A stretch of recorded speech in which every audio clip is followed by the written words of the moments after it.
Westburg get 145, 150 games in during the season, stay away from those injury, and just go out there and play. I love to watch him play. Towards the hole, running underneath the big bounce, Ramirez makes it 2 down. Yeah, it's really been an unfortunate season again for Jordan Westburg. This year it was the hamstring and then getting ramped up, had a setback with the hamstring, gets back into the lineup, starts producing, and then has an awkward slide in New York, wrenches his hand, comes away with a sprained couple of knuckles. That slowed him down. But when he's healthy, boy, can he ever help stretch out this lineup. No doubt. With him and Cowser in the lineup on a consistent basis, this is a different ball club. Still not firing on all cylinders either. When you think about the big names, Jordan Westburg, Gunnar Henderson,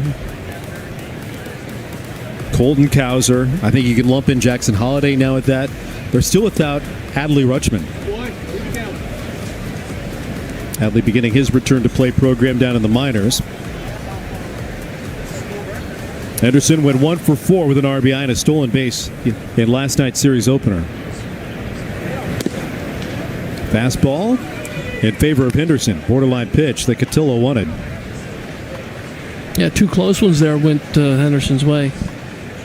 See if he can take advantage of it. That's bounced way out in front of the plate. Joey Cotillo, the 25-year-old, born in Hawaii. With the reverse splits. Does this surprise you a little bit? Well, his repertoire? He's not overpowering, so he is going to have to rely on the off-speed stuff. And typically, if you rely on the off-speed stuff, in other words, lefty on lefty, and that's what you use a lot to be successful, then I would think his numbers would be better rather than just having to rely on the fastball. And as we saw against the fastball, major league hitters are hitting the ball pretty good off him. So I'm a little surprised at that, but this is still early in his career here. So in the end, that could change. 3-2 walks him. It's with a fastball inside. And the O's get a 2-out base runner. You always have to be concerned about small sample sizes, and clearly nobody wanted to judge Jackson Holliday, or you shouldn't judge him on his first month in the big leagues. And realistically, in the first year and a half or 2 years, they talk about hitters having to get hundreds and hundreds of at-bats before you really should be able to judge them. Unfortunately, if you don't get off to a fast start and you're not a top prospect, you don't get a chance to be able to turn it around. First pitch curveball lands for a strike on Ramon Laureano. What a catalyst he was last night for the Orioles. Couple of hits, driving in 4, including clubbing his 12th home run of the year. One off the pace for Jackson Holliday and Cedric Mullins. They each have 13. Starts in the hole 0-2. Yeah, he's got a good changeup, at least tonight. Or anyway, that ball's tailing away from the right-hander. So when you have the ability to go soft away and actually have some movement down on the way, the right-handed batters have to lean in a little bit more to the outside part. That makes them more susceptible to that fastball or any type of slider inside. See what it goes with again. And there's that slow changeup. You saw the numbers. It is the lowest velocity in the major leagues in changeup velocity at 78 miles an hour. The one that he just had floating towards the plate was a mile an hour slower than the average, and it generates a ton of whiff. Yeah, I think most guys throw their changeups too hard. Now, with everything being velocity driven, I still think the changeup's better at 12 to 14 miles per hour slower than your fastball. And if it's a little slower than that, and it has some depth to it, some movement, whether lateral depth going away from the right-handers or obviously away from the left-handers if you're a right-handed pitcher, then that helps a little bit, even if it's slow. Check on Henderson, makes Santana move his feet. And the only time to me a changeup is too slow is if you leave it up. And then it's obviously a lot easier to hit. Any pitches are easier to hit when they're up in the zone. So if you keep it down, a slow changeup's a real effective pitch. And usually, like other breaking balls too, if they're high, they're flat, and you can figure it out. Swing and a miss at their curveball. Laureano is down on strikes, and the 2-out walk does no damage for Joey Cotillo, who logs the first inning scoreless. Orioles will have Brandon Young on the bump next.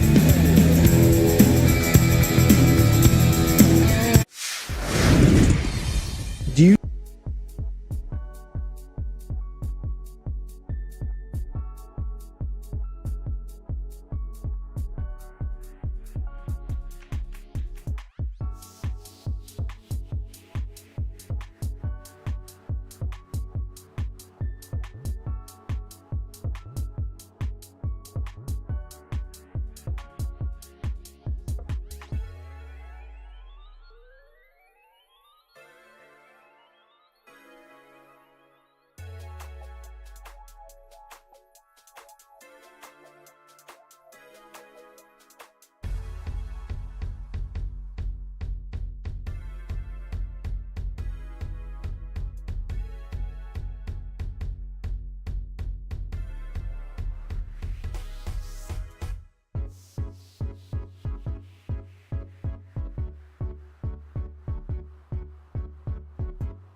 before the opener against the Orioles.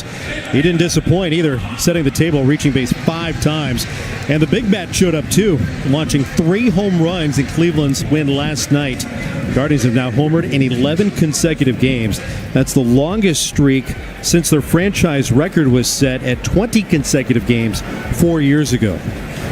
It is a team that likes to get on, likes to use their wheels. They usually don't hit the ball out of the ballpark. 3 home runs last night, certainly in the back of the mind of Brandon Young as he makes the 7th turn in the rotation for the O's. Out in front of Kwan, who jolts it out to center field, backing up Mullins into the shaded part of Progressive Field, and there's one down. O's defense in the outfield with Cedric Mullins making the play to his right, Colton Cowser to his left, Ramon Laureano. Gunnar Henderson in the middle of the diamond with Jackson Holliday. And on the corners, Ramon Arias and Kobe Mayo, and Jacob Stallings goes back behind the plate, working on the back half of the battery with Brandon Young. Angel Martinez starts to drop the bat, gets the corners to move a little bit. Takes the 4-seam fastball for ball 1. 9 home runs on the year, 37 driven in. Better average as a right-handed hitter, a little bit more power as a left-handed stick. Moves in front, 2 balls and no strikes with the fastball tailing inside. This left-handed approach is something that's been maturing over the course of the year for Martinez. Just missed picking the down and out corner. Boy, these are really borderline. And yeah, well, he missed the first pitch. I mean, it was clearly a strike. He missed a couple pitches against the Orioles batters in the first. So Tony Randazzo is not having a great night so far. Well, center will get a strike call.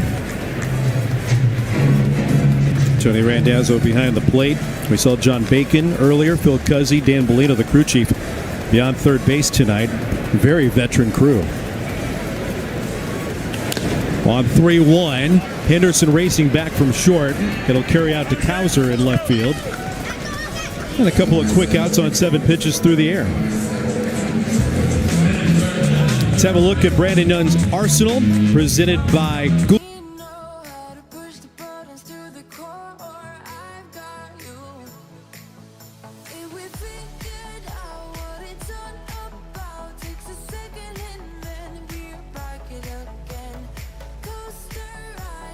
And establish at the big league level, as it is with any pitcher at the big league level. And that's smoked out to deep right field. Jose Ramirez just sizzles number 21. First pitch ambush by a future Hall of Famer, and Jose Ramirez, his 276th career home run. Well, I was going to say you got to establish the strike zone early, and you got to make quality pitches for strike 1.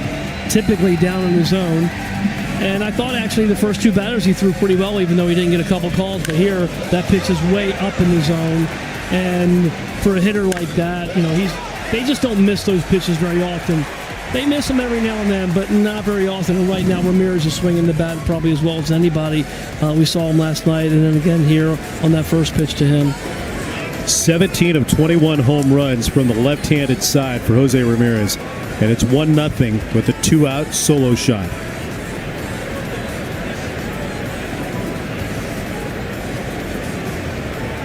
Ball 1 pitch to Mazzardo. Taken down low. And again, 50-50 on a couple of these pitches thrown by Brandon Young.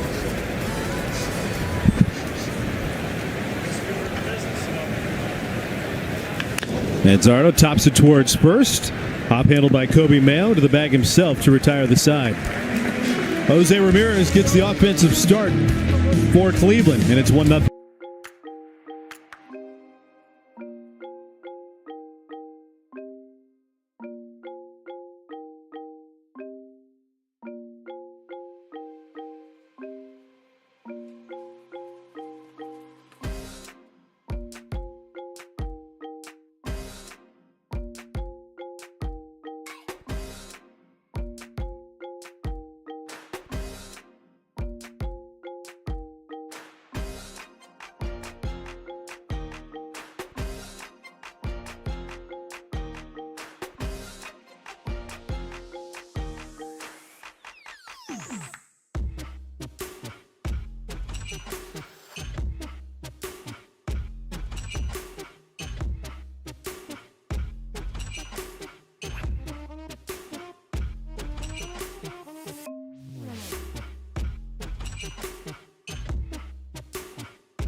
A 1-0 lead from Jose Ramirez.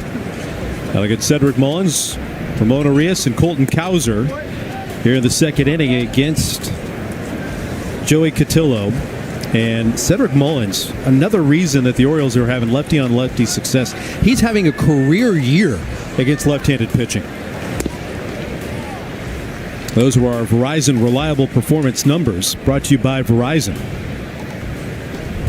Well, it's so cool to see that, because obviously he was a switch hitter for a long time, and since going just lefty, I guess it's just it's a maturation process. The more left-handed pitching he sees, the more comfortable he's going to get. So it doesn't always happen that you progress like that, but he sure has turned it up a notch there against lefties. 288 average this season with 7 extra base hits and 854 OPS.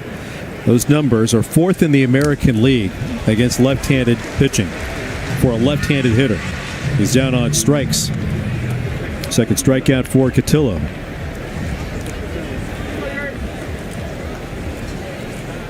Mullins tipping away the fastball into the glove. 1 up and 1 down for Ramon Arias, who's playing in his 500th career game tonight. 725 career OPS for Ramon, starting on the hot corner this evening. Takes a curveball upstairs. Ramon's a guy that he's got a really interesting career path. I mean, you go to Baseball Reference and you look at his career path, and it's nothing short of amazing for what he's been able to do, and the tenacity and the hang in there and the effort that he's been able to go through, and to be able to have the type of career that he's having right now. Winning a Gold Glove, and I don't think any organization has looked at him as an everyday player. I don't think he expects to be an everyday player when he's coming to the ballpark every day looking for his name in the lineup. Last year he played in 100 games, 116 the year before, 118. I think in today's game, if you're playing somewhere around 145, you're considered an everyday player. Maybe that's a little too much as well, depending on how organizations value load management and balancing matchups and thinking about how to rotate. A lot of versatility now in today's game, which Ramon can do. Some guys have a knack to be able to play in 60, 70 games, fill in different spots, like you mentioned, be versatile, and do enough offensively and defensively to be a real part of a successful and winning team, a winning franchise. I remember Tim Hewlett I played with Timmy Hewlett in Rochester a little bit, and then of course in the big leagues with the Orioles.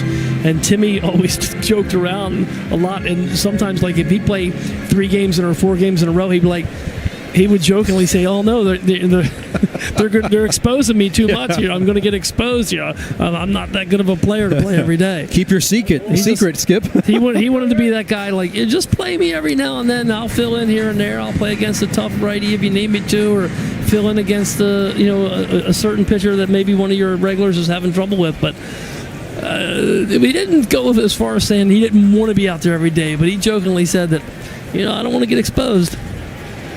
Inside corner for strike 3. Arias goes down looking. That's 3 straight strikeouts from the lefty. Just a quality pitch right there, and clearly he was looking for something else there, and that looked like maybe a little, wasn't probably a cut fastball, but it looked like it had a little bit of cut coming in, and just catching that inside third of the plate. 2 set aside here in the second. Fastball tails outside, lefty on lefty with Colton at the plate. 15 extra base hits this season for Cowser. Remember, he spent a lot of time on the injured list after fracturing his thumb, diving into first base in the very first series of the season. Missed 2 months, and now finally back, playing every day. 0 for 4 in the series opener last night. Orioles come in with one of their bumpiest patches in a couple of months, dropping 5 out of the last 6. 44 and 55 overall.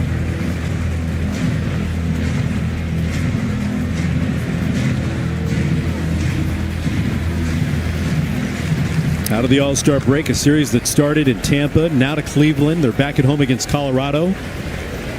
And then a lot of ball games in a short amount of time, like 4 of them in 72 hours against the Blue Jays. Shallow on the left side, retreating Ramirez, two-handed squeeze. Orioles turned aside 1-2-3 near the top of the second.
This weekend in the series against the Colorado Rockies. So some of the key players now starting to get some better reports for him. Adley Rush would be a huge addition to this ball club. Thank you, Rob. Yeah, that's one of the guys that, once again, because of the injury situation, has not been in the lineup as reinforcements have arrived. You know, you drop Colton Cowser right away, which is rolled out to the second baseman, Jackson Holliday. Carlos Santana retired leading off the second inning. But you miss these guys. You want them all together. And for Adley Rutschman, the good news is this is the only time he's ever been on the injured list. He's playing in the minor leagues for the first time since he was promoted back in the 2022 campaign. He had the double that he hit well, left-handed, also worked a walk in his first action in the minors. He's missed 25 games on the injured list now with the oblique issue, so his return this weekend would be a great thing.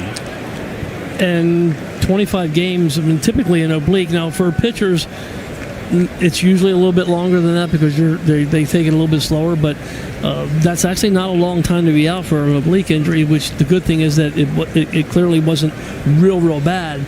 But yeah, look, the club hasn't really been at full strength. They clearly haven't been at full strength from a pitching staff standpoint, and they're not going to be at full strength with the pitching staff all year long. We just know that some of the guys, bad news on Grayson Rodriguez the other day, and that's just not going to happen. But even offensively, with some of the guys coming out of spring training and getting banged up real quick, it'd be nice to be able to finish out the latter part of the season with a full stretch of your guys offensively in the lineup. Swing and a miss by Nolan Jones going after the splitter. He's retired. That's the first strikeout tonight for Brandon Young. Masson Plus allows in-market fans to watch Orioles baseball with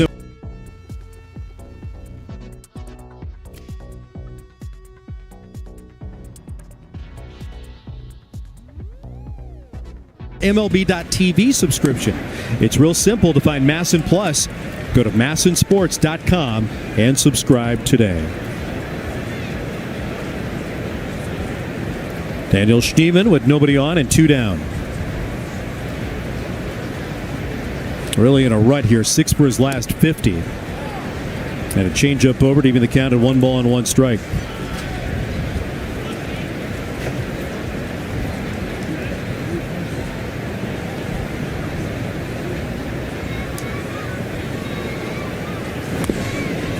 Off the outside corner.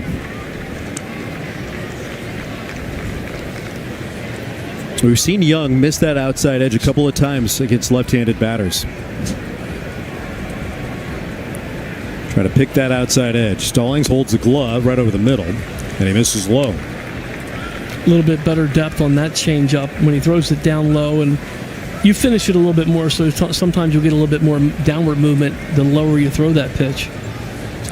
One of the villains from last night out on deck, and Brian Rocchio. That should have been called a strike. Instead, another pitch missed for a ball, and Schneemann will grab a 2-out walk.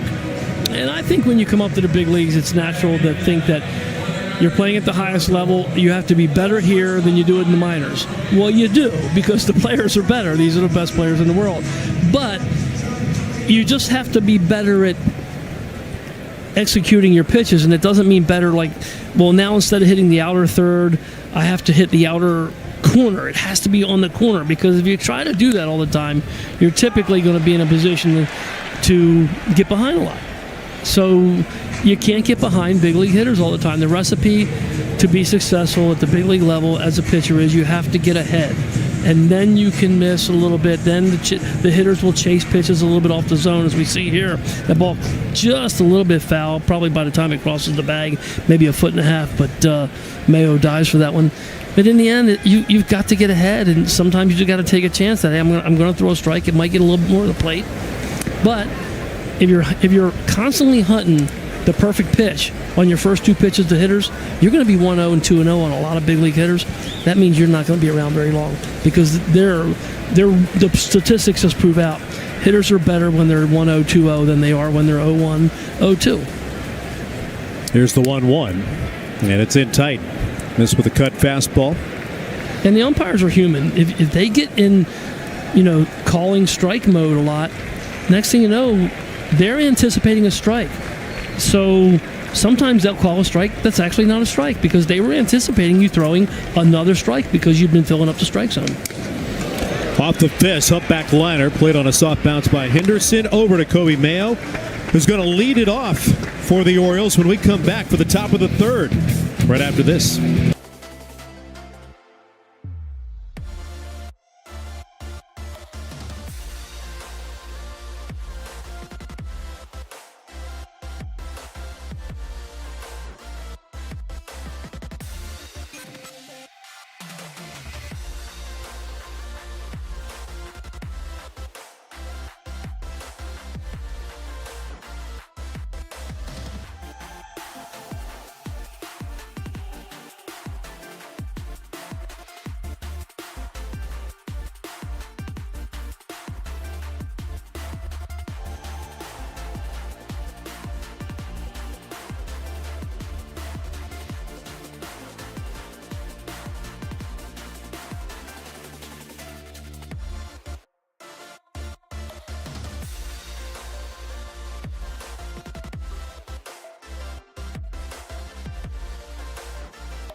games for the rest of the season. $15 Utah Street bleacher seats.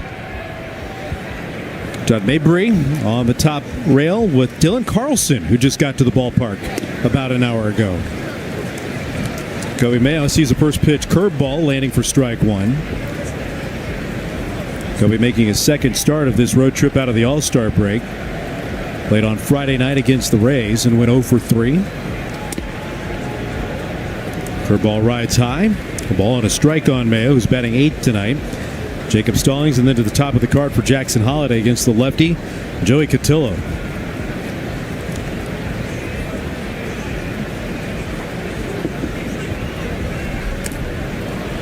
"25 years of age, came over 5 years ago, and a blockbuster between the Padres and the Guardians.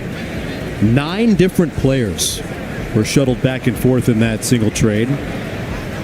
Cal Quantrill came over here, Austin Hedges, Josh Naylor, who's no longer here.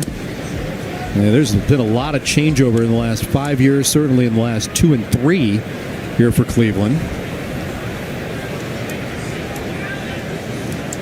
There's Austin Hedges. Hasn't got a start in this series yet. 3 balls and 2 strikes on Mayo. Sometimes you just got to shake things up a little bit. Move a bunch of players. Give guys a fresh start. Kind of change the complexion of the club a little bit. Obviously, most trades are one-on-one or maybe a couple prospects for a player or something like that. But, of course, in Orioles history, we've seen times when a lot of players were moved in one deal. 3-2. That's upstairs. Good take by Mayo. Orioles will grab their second base runner off of Cotillo tonight.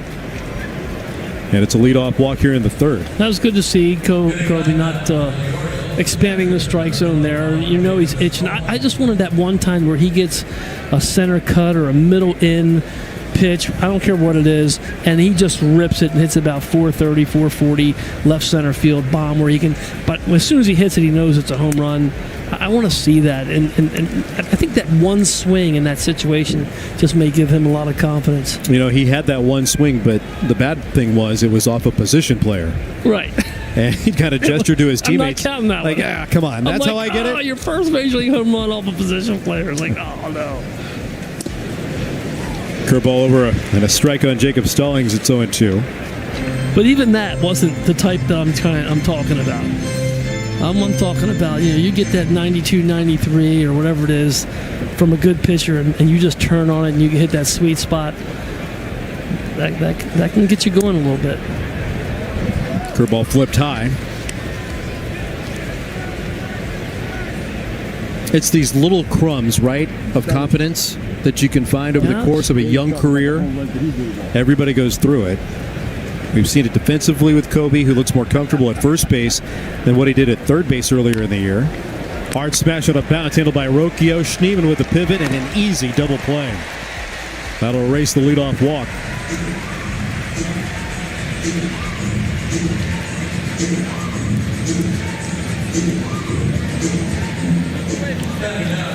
Six, 4, 3 on the bounce out. Turns the card over. By the way, we mentioned the roster move with Dylan Carlson in the dugout. Luis Vasquez was optioned off the Major League roster, so outfield depth and Luis Vasquez sit back to AAA. Check swing, floating ball towards the line and left. That'll slice foul off the bat of Holliday. That was a roster move right in the middle of Rob Long's pregame show.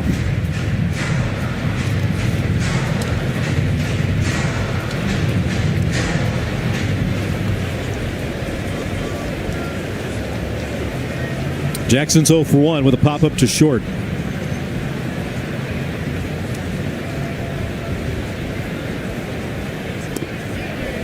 Takes a changeup downstairs. Saw Jackson before the ball game, and I said, you really improved lefty on lefty. What's the difference? He said it's about getting more exposure, the trust, comfort. He said, plus I've had to face the best of the best. Curveball was wide. That puts him in the hole. He said getting quality to get quantity. is one thing. He said, but when you're facing Tarek Skubal, Max Fried, you're going out there, you have to be ready to compete. Your mindset is different when you see those guys. We have some success off of them, that of course builds. Change-up evens the count at 2 balls and 2 strikes. Well, as a left-handed hitter, you just don't face anywhere near as many lefties coming up, whether it's through high school and then, you know, in the professional ranks in the minor leagues and things like that. So, yeah, it takes a while. And Jackson admitted that, too. I mean, to me pregame, he said, I had ebbs and flows in the minors. You know, there were pockets where I would see lefties extremely well, and then I'd go through a little bit of a rut. Even though I was dominating at times in minor league baseball, you'd have these little pockets, and you would identify, well, I faced a lot of lefties this past week or in this series or maybe over the course of the month, and that's why the numbers got dinged a little bit. That's hit sharply foul right above the Guardians' dugout.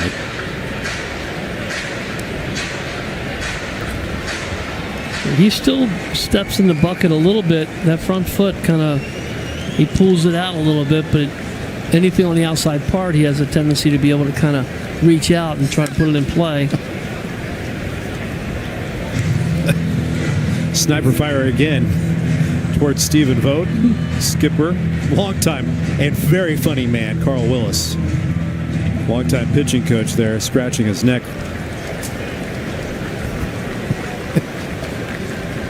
You know Carl Willis at all? Yes, a little bit. He seems like he's been here forever. Yeah, he's part of the furniture. Fastball is high from his pitcher. Does he put you in stitches? Well, I don't really know him that way. I mean, I just know him and, you know, met him. We, you know, hey, Carl, whatever. He knows a friend of mine, and so kind of more so I kind of know him and about him through that. Good job. So good take right there by Jackson. Down and away. Third free pass issued by Cotillo. Stepping in now for the Orioles, designated hitter, Jordan Westbrook. So I have not been with Carl when he's been telling jokes or doing anything else. I don't know him like that. So just trust me, it's a good time. I'll trust you. Yeah, trust me, it's a good time. And he's got a little bit of a Carolina drawl on him, too. And a very interesting voice and delivery. If we get to the part of the show where we're doing imitations, maybe the 7th inning, tune back and ask me about it. Okay. Yeah, sure. Remind me. Yeah. we'll have Mike slide us a note from behind. Ball to strike on Jordan Westbrook, batting with 2 down and a runner on here in the 3rd inning. Jose Ramirez with a first inning solo home run, giving the game its score.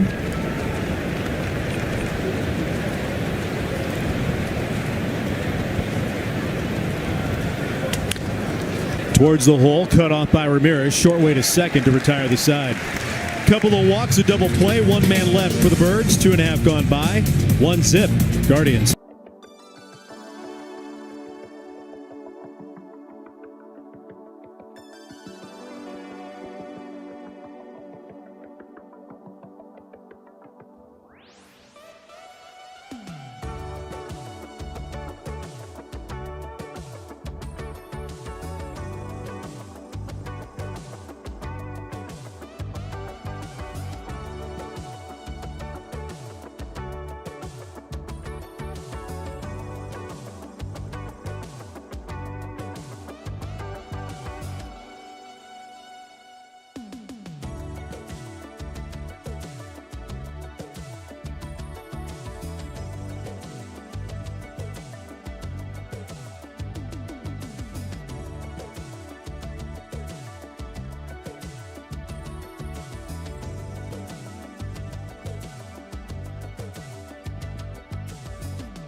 certainly with the postseason push, getting Eddie Murray back, part of it. This day in Orioles history, presented by the Good Feet store. Live the life you love. Don't let your feet get in the way. Visit goodfeet.com. What a scene. What a moment. What great energy. 1996 on this date. And it is that time of year, trade deadline. Absolutely. Players coming, players going.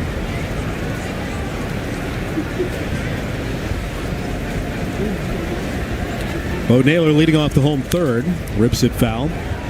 And for some in the game, thankful when the deadline passes. Tony Ansolino was asked about that earlier today, and he said, I've got a couple of things circled on the calendar.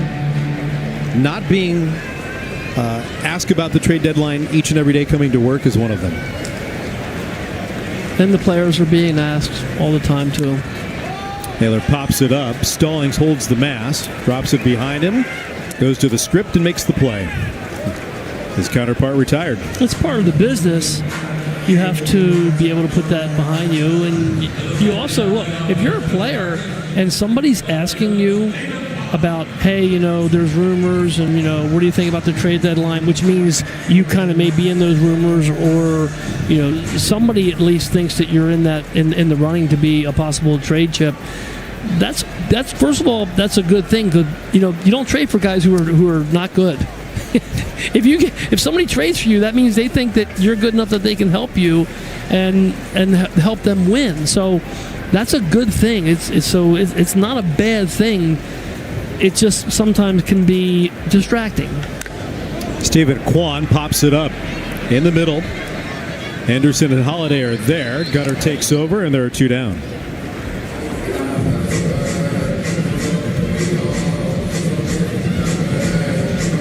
Second time through the order. Good start for Brandon Young. If you're a guy when you're playing, especially if you're a guy that maybe you're on a one-year deal or something like that, even though you may be comfortable where you're playing, if you're in the talks to being traded for, the bad thing is that means the team you're on is most likely not in the running.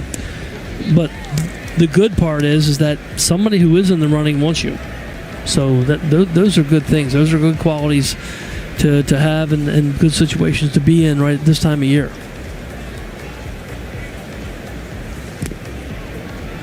Splitter in the dirt team of the count at 1-1 strike on Angel Martinez. Yeah, it's kind of a delicate balance, and Jackson Holiday was really open the other day about the number of guys in the clubhouse, the chemistry that's there, the culture that's been created by the young Oriole players plus the veterans that have been mixed in this season, and he feels really confident. He said, it's a place that I love coming to play every day, being around these guys every day. I want this group to stay together. The struggles that were so early in this season now is a byproduct of why all these rumors are going around. Martinez tied up on the cutter from Young. That's a nice situation to have guys who are, you know, if you have 4, 5, 6 guys that are, you know, position player wise that are your core, and they're going to be around from 3 to 6 years and some longer depending on who gets extended and things like that. Yeah, that's a comfortable situation to come into and every day to be able to compete. 1-2, pulled just foul.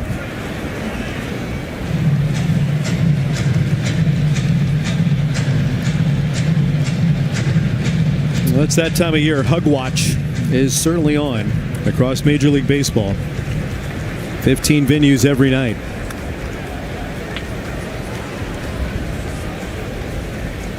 From the 1-2. Shallow to left center field, fading fast and in for a base hit. Long turnaround first by Martinez, who has to hustle back. A 2-out single. It's just the second hit tonight by Cleveland. And the third base runner the first time and starting the second time through. Fastball out over the plate. Wasn't hit hard, obviously, but was definitely hitting the right spot.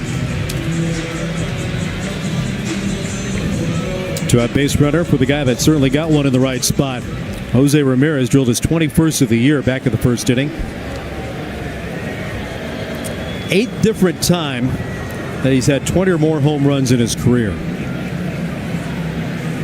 Every step along the way here in Cleveland. Gets a fastball on the outside third and starts in the hole. That's one off the franchise record for Cleveland players to have 20 or more home runs while being a Guardian. Jim Thome did it 9 times in his career here in Cleveland. Did it a bunch elsewhere, too. Curveball missed outside. 1 ball and 1 strike. There is the statue of the great Jim Thome. And his number retired right here at Progressive Field. And you'll see his plaque coming up this weekend in Cooperstown. Did he lay off the split?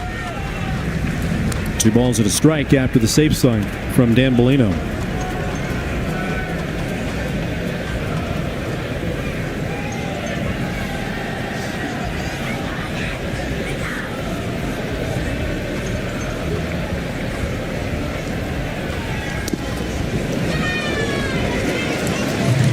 When you talk about Jim Thome, too, you just can't stop at 20. You have to think about 40 plus, right? 6 different times in his career between Cleveland, the Chicago White Sox, the Philadelphia Phillies.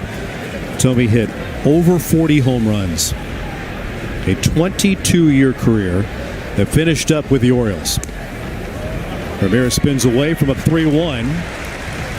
Very carefully pitched by Brandon Young.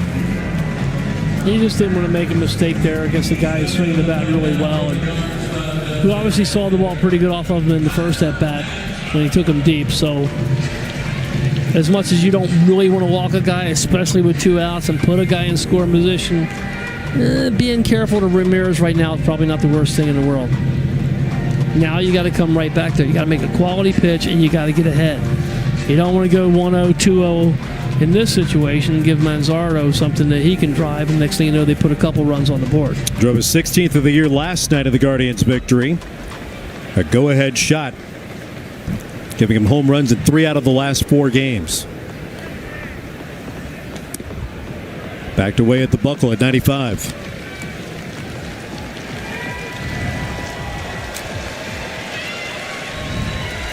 Very significant victory to open up the series here in Cleveland's perspective. That gets them a game within the 500 mark at 49-50.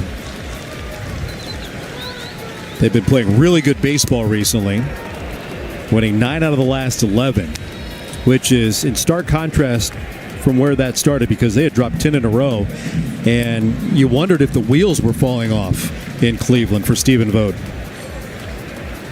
Yeah, they just played 500 those previous 10 games. They'd be in the wild card. It's pretty much an uphill climb, but they've done yeoman's work trimming down their wild card race standings from 7 games back to 3.5.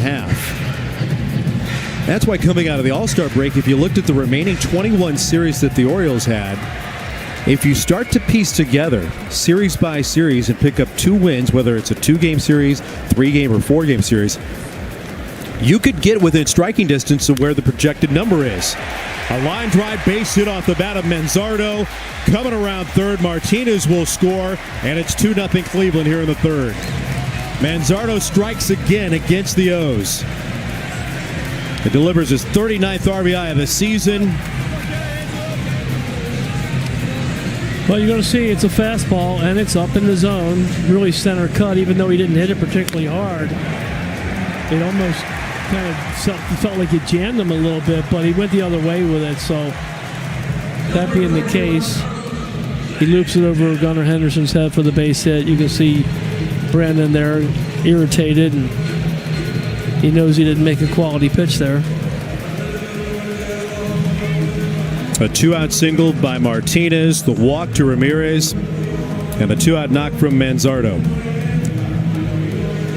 I just wonder if throughout baseball, with velocity and spin rate being so prevalent that, and they watch all this stuff, and I get the numbers, I understand, numbers are numbers. You use them as a tool. They all have their place. I just wonder if too many pitchers are just relying on, hey, I have to throw this velocity. This is the velocity they want. Hey, this is the spin rate I got to finish it hard. And by doing that, are they sacrificing command and control? because 95 in a bad spot is nowhere near as good as 92 or 93 in the right spot.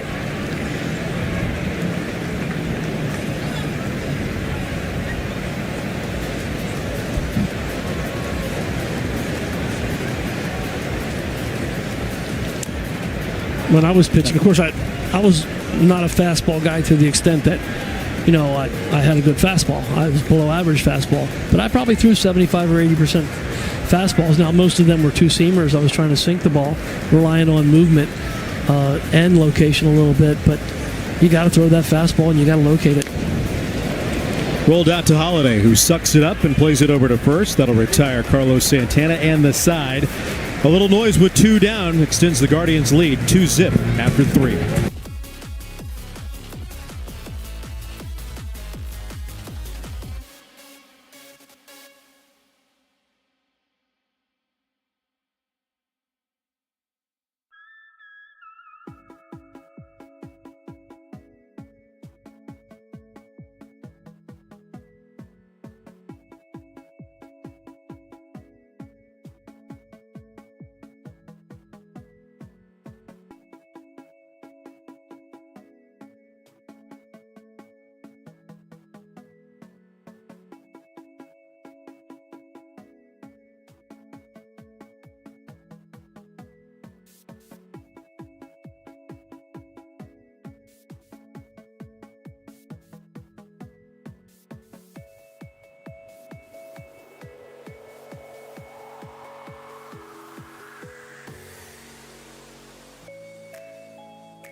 Here in Cleveland, settling in for a 4-gamer between the Guardians and the Orioles. Gunnar Henderson will lead it off against Joey Cotillo and gets a gift with a curveball inside on Henderson for strike 1. Unfortunately, Tony Randazzo has no idea what a ball or a strike is tonight. He has missed a bunch early. I will take that automatic strike zone all day long. Are you for the players and the pitchers and the catchers having control of that, or you want the box set and all of a sudden it just flashes up their ball or strike? Tell the umpire what it is. If for some reason the technology misses it, then he calls what he sees. 1-1 pitch to Henderson, hit hard, but 2-hopper out to Schneemann. It retires Henderson leading off the 4th inning. Well, the only thing that the O's have been able to do against Cotillo tonight is grab a couple of walks, and it's interesting.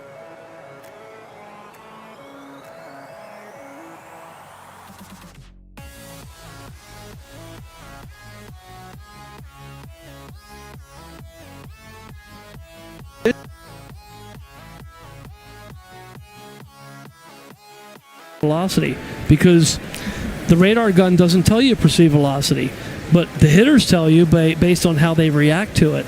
And if somebody's got extension out there, that means they're releasing the ball closer to you, and therefore you have less time to be able to react when the ball comes out of the hand.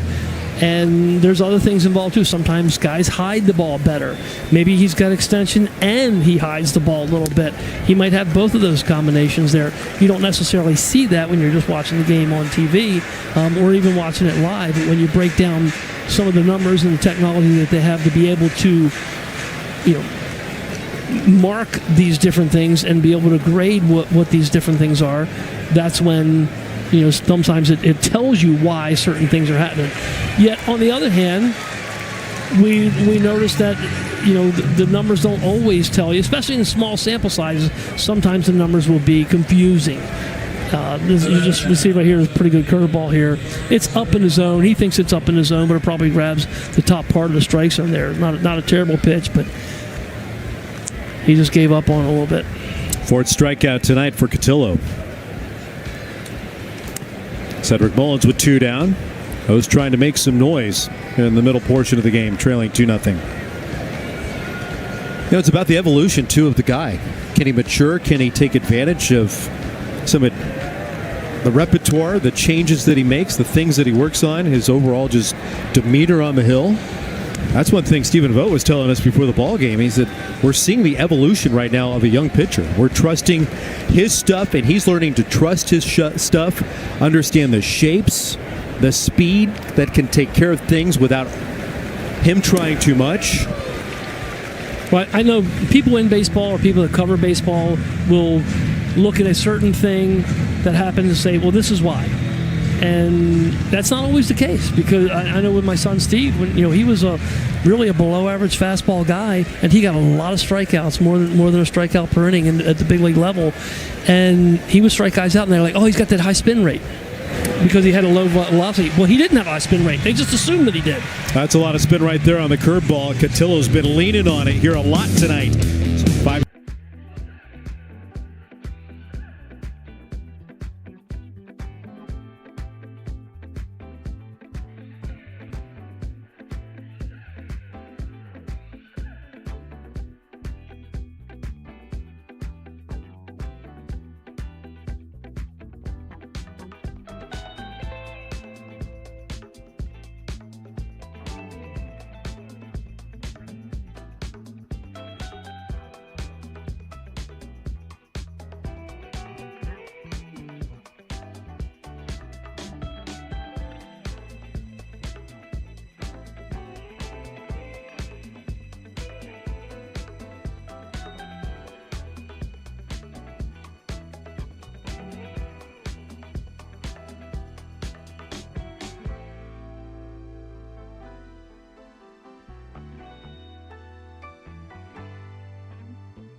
Field filming scenes that are used in the movie. This is the home of Superman. About 15 miles away from here is the backdrop from the Superman movie, and there's a clip from the movie as he was trying to defend his home, and of course defend his home ballpark, which is really important. Nolan Jones skies it towards center field over a building in a single bound. Cedric Mullins puts it away. Jones retired, leading off the 4th inning. The creators of the comic Superman grew up about 15 miles away from here. They identified a home in their own neighborhood and said, this is where Superman would be raised as a young Superman, and you can visit this home. It's one of the great stops along the entertainment of Cleveland. You can go to the Rock and Roll Hall of Fame. You can go to Superman's house. You can go see where Ralphie lived growing up in Christmas Story. That's ripped up the right field line foul for Daniel Schneemann. So you just don't want to golf, when you visit Cleveland. I wanted to say, and don't take this the wrong way. Yeah. I have no idea what you're talking about. I do. And I'm a big Superman guy. Here we go. Since the Christopher Reeve days back in. Yeah, I mean, Christopher Reeve's different. I mean, I get that, but I'm talking even before that, though. But The comic book. I'm just like, there's been so many Batmans and now Supermans. I'm like, okay. And they're all different. But they're come all on. great. Yeah. Give it a look. Arias runs out of room. Speaking of giving it a look, Dave, give it a look. Lois Lane, Clark Kent. I'm going to go with the golfing. While you guys are at the movie theater, I'll be golfing. Of course you would. And you'll also Alone in his own thoughts. Also be Pratt Street Dave. I asked you to wait for me last night, and you went one way and just left me. I One told way. You, You go Rob, one way, Dave. I told you to your face, I feel awful about it. No, you don't. But you don't feel awful. But I'm over it. You don't feel awful. No, I did. I don't anymore. Yeah, okay. That's a pitcher mentality. You gotta look, man. You gotta be able to forget things very quickly. Oh, I hold a grudge. Yeah. I bet Superman would have got me. He would have taken that bullet for you. Exactly. A swing and a miss by Schneemann. A strikeout for Brandon Young. 2 away here in the 4th. So I'm going to mark you down for not a movie guy, DJ. Not too much. Yeah. I figured the comic book, would be kind of in your wheelhouse, your era. Not a comic book guy. Never was. You didn't even put on a cape for Halloween? Look, I had a towel and a clothespin when I was a kid. Now, I was Superman. That was different, being Superman. Rocchio skies it out to right field. Laureano's got it lined up. He'll make the play in a very quick 1, 2, 3. Hey, speaking of another movie, Phil, right here.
Flash tickets. We are through 4, and it's 2-0 Guardians. First inning solo home run from Jose Ramirez and a 2-out RBI single from Kyle Manzardo. Against the starter Brandon Young, Orioles have to come from behind if he wants to pick up his first major league victory tonight in Cleveland. And the O's also have to start to figure out Joey Cotillo's curveball tonight. A new career high.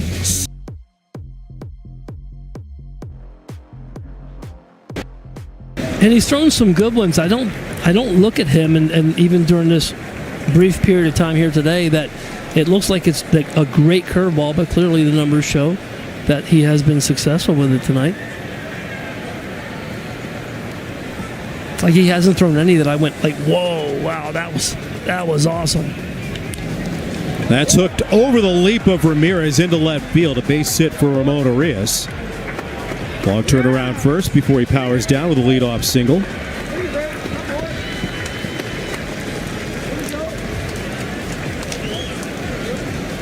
So the Birds have their first hit of the night. Nice hitting there, and Rios staying down on the changeup. Ends up one-handed it, hooking it down the line. Here's Colton Cowser, lefty on lefty with Cotillo. You tie this game with one swing of the bat here. Certainly thinking about it. 8 home runs on the year for Colton.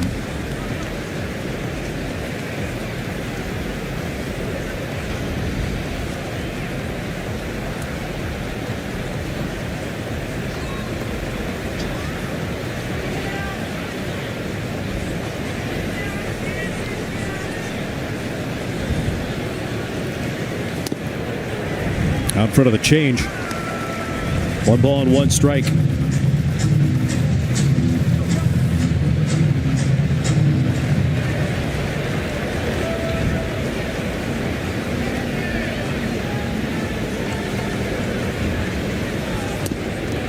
Doubled up on the changeup. But to me, that's the pitch that when he's thrown that, he's had good depth on that, good arm action on it. If I had to say what his best pitch was tonight, just looking at it and looking at the quality of the pitches with the naked eye, I would say the changeup. Curveball has been effective for him.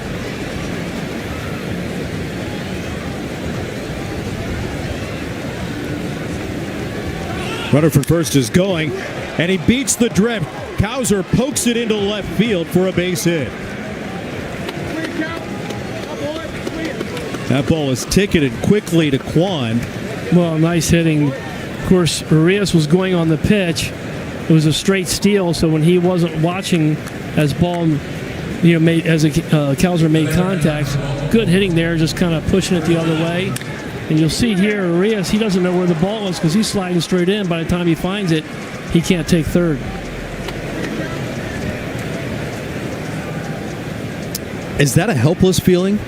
If you're Arias, you hear contact and you slide like that? Absolutely. You hear contact and you're like, uh-oh. As you're sliding in and you're hitting the bag, you're like, and I'm like, his first look was, of course, was to right field because he probably had that sound, and he's thinking, oh, did he pull the ball? And you're trying to find out, hey, was the ball hitting the air or not? Because I got to get back to first base if it was. Right here, he takes a peek, but when he took the peek, he probably looked just a tad before contact, and therefore when he looked back away to find the bag, he didn't know where the ball was when it was hit.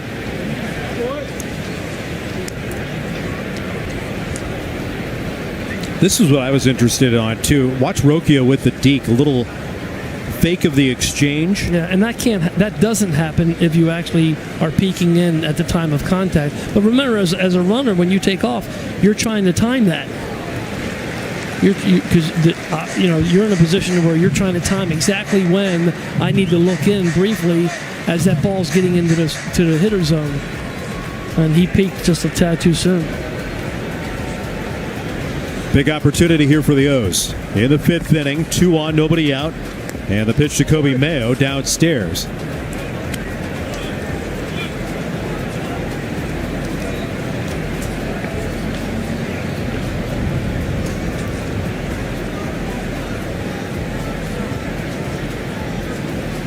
Mayo asks for time. Trying to keep control of the rhythm of this at bat. He worked a leadoff walk back in the 3rd. It'll be a good time for that one that I was talking about, that little sweet spot home run for Kobe Mayo. Payoff to Mayo, and he fouls it back. Extended the zone a little bit.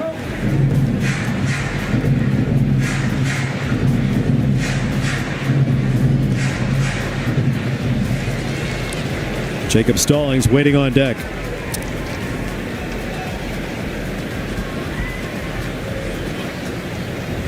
Arias and Cowser, the base runners. Mayo cracks it foul. He went to the curveball 3-2. I thought he was going to throw the changeup there,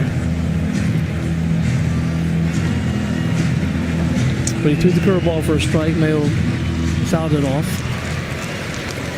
7 pitches, only 1 fastball thrown by Cotillo to Mayo. 3-2 coming, and he bounced it to the plate. Spike the changeup to load the bases.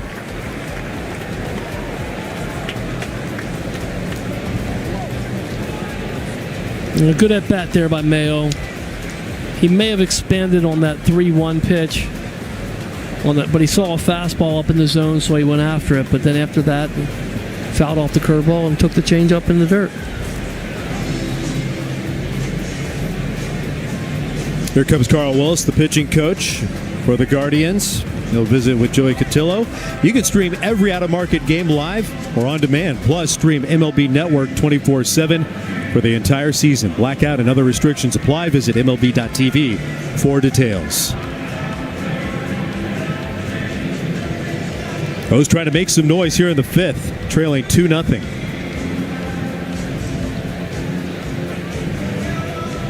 Jacob Stallings bounced into a double play his first time up. Look at these numbers with the bases loaded. A 366 clip over the course of his career. Okay, so he just bears down. He just bears down a little bit more with the bases juiced. Nothing wrong with that.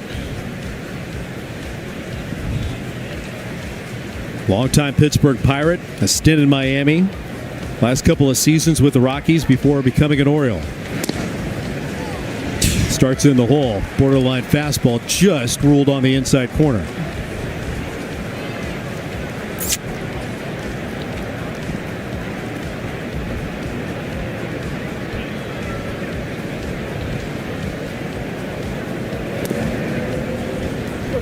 One ball and 1 strike. Stallings really hasn't had a lot of playing time this year. Just 121 total play appearances.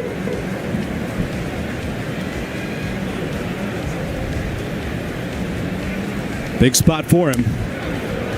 And Cotillo helps him out. Action of the bullpen for the Guardians. Those lefties are coming around. Got to zero in right here. Pick a pitch, pick a spot. There you go. Lay off the ball. This is how you hit 360 with the bases loaded. Get 3-1 cookies. Jackson Holliday waiting on deck.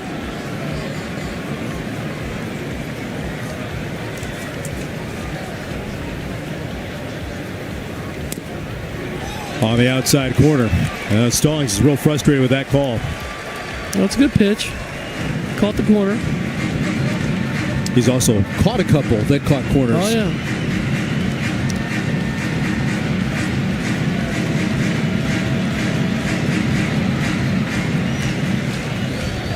It was there. Moves the count to 3-2.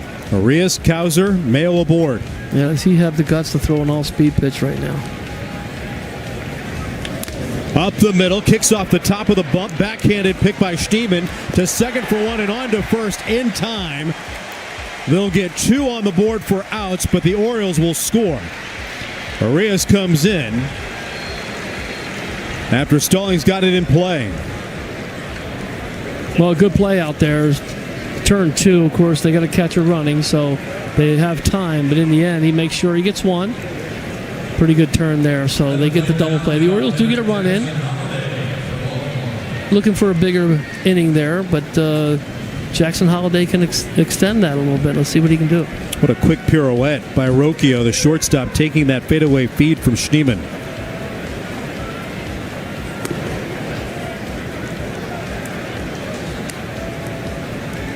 Called outside for ball 1. There's Cowser away from third.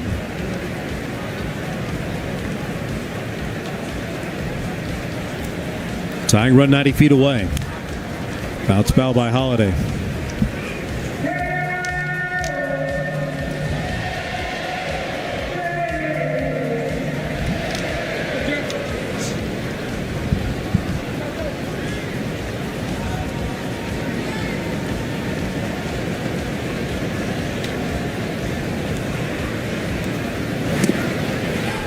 That hit the outside corner with a breaking ball.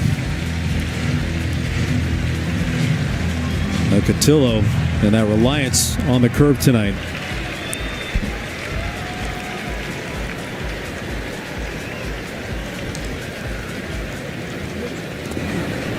Bounce a changeup.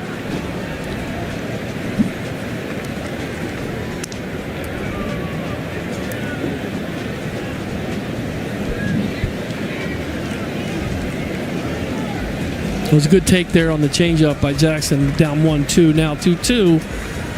See if he ends up giving him something to hit here. Hit it on a line to right field. Jones races in, and he's got it to retire the side. Couple of base hits for the Birds, plus the walk to load them up. Double play ball got the run in.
Progressive Field. Both clubs on the board. Birds down a run as Brandon Young wheels and deals here in the bottom of the 5th inning. Bo Naylor, the number 9 hitter, then to the top of the card. Sun glaring in. At least it's out of the vision of the first baseman and most of that first base dugout by now. Big rip by Naylor. 1 ball and 1 strike on the 9 hitter who popped to the catcher his first time up.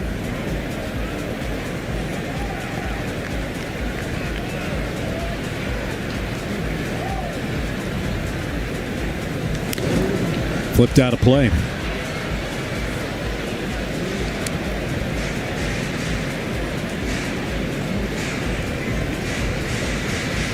Naylor, a little confidence after last night's performance with a base hit and the home run. Snapped an 0 for 18 rut. That's cracked foul. Buzzing the tower of Rob Long. You know, yesterday he was worried about the balls that were coming on at him on the ground. There you are, Rob. We see you. Yeah, it's a hazard pay comes with this job. Hazard pay. But I'm all right. I'm ready tonight. You brought a glove? No, I'm just ready. To duck. Absolutely. Just missed the top bar of the zone. I have better shoes on.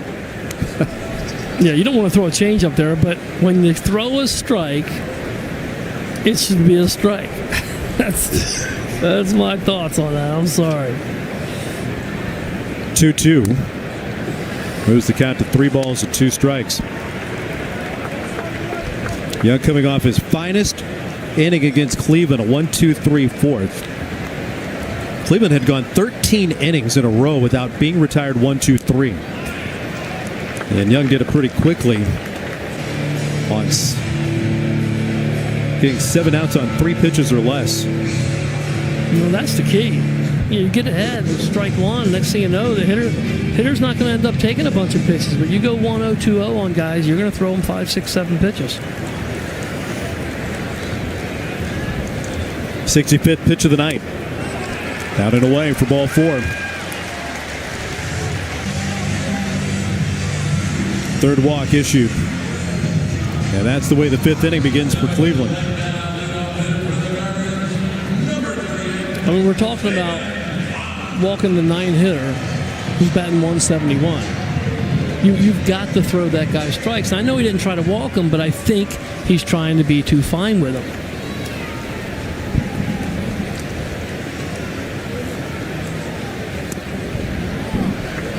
That's a gift for Young.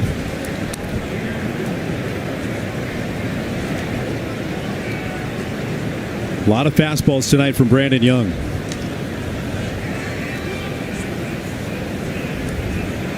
And a little tick in velocity, too. Almost 1 mile an hour faster with his fastball tonight than where he has been over the course of the year. Came in averaging 93.6 miles an hour on his fastball tonight. 94.6 coming into the inning.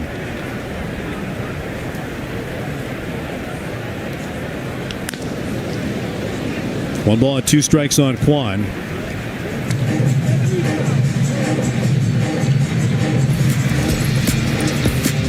All right, DJ. Stephen Kwan, good.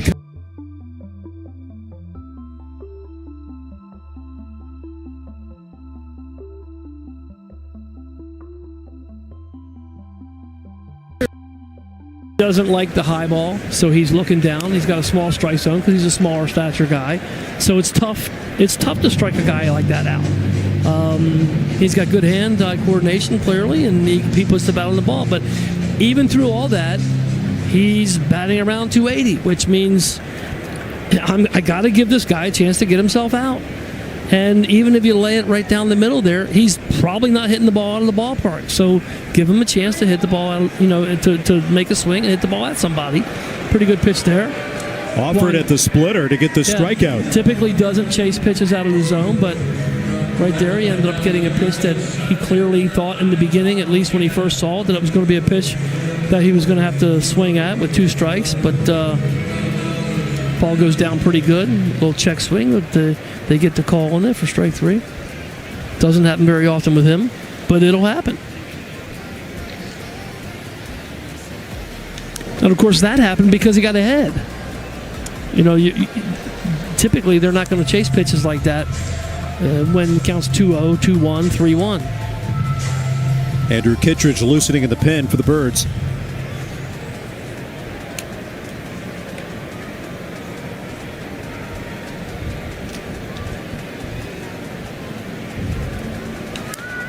Muscled out of play by Martinez. No balls and 2 strikes.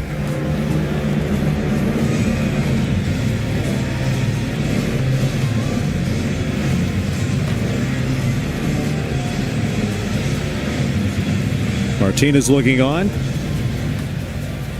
after using his timeout. Light's just starting to take hold of the field down below. 0-2 coming, and it's ripped over the leap of Mayo and up the right field line, all the way into the corner. Naylor speeding around second, going to third on the double by Martinez, who scalds another one. He's been making a lot of contact over the last couple of weeks, and a lot of it has been loud. Another extra base hit for Angel Martinez, who's got a 2-hit night. Well, there are times when you don't have to throw a strike. And 0-2 is one of those where you can throw that splitter down in the dirt to see if they'll chase, or maybe throw a high fastball up above the zone to see if they'll chase that. Unfortunately, he just ended up getting a pitch that was out over a plate and was able to rip it down the line. So now you've got the situation.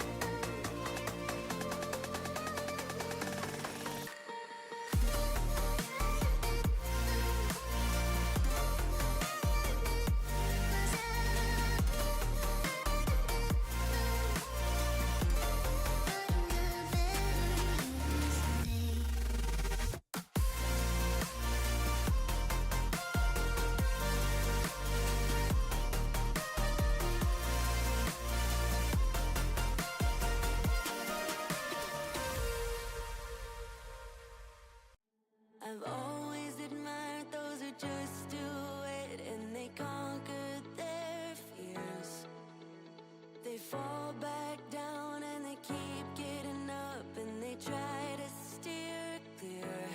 I'm afraid, I'll admit. What if I'm stuck in my mind? I'm not great, neither rich, but will you stay here by my side? All the good times turn into memories and the revelry goes on. Let's have a good time, night of the century. Our best days can't be done. All the good times turn into memories and the revelry goes on. Let's have a good time, night of the century. Our best days can't be done.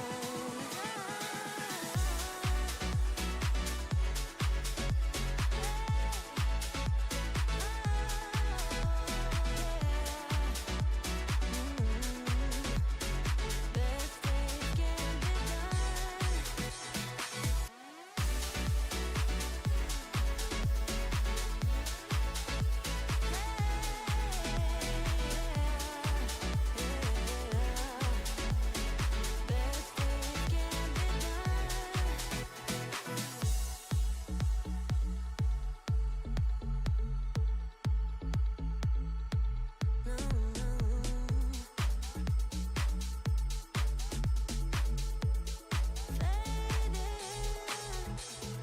Looking back, I was once so brave, never hesitated. I aimed so high and I reached it all. Why do I keep fading? We introduced the 15-minute oil change that includes over 15 courtesy services. Get more in a jiffy. 26th appearance for Andrew Kittredge coming out of the bullpen. Jose Ramirez will not face the veteran right-hander. Only had 3 career at-bats against Kittredge. And with first base open, this plays right into what we were talking about before we saw Tony Mansolino coming out of the dugout. First base open, take the bat out of his hands. No, I don't care what happens after this. That's the right move. I mean, this guy, now you're in a situation, you can get a double play with one pitch, get out of the inning. I mean, you might not, but you have the opportunity to do that. Fastball right down the middle, called ball 1.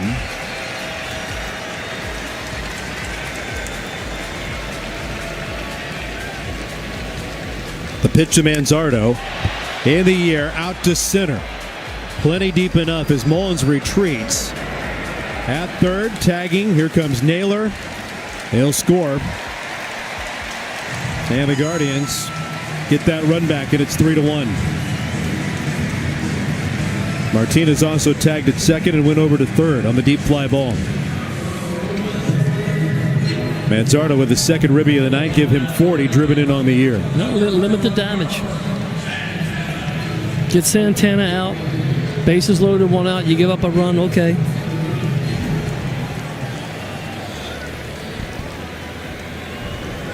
Two down for Carlos Santana, who's bounced to second twice. Runner from first takes off, cut and a miss by Santana, and uncontested. Ramirez gets the second. That'll be the 30th stolen base for Jose Ramirez.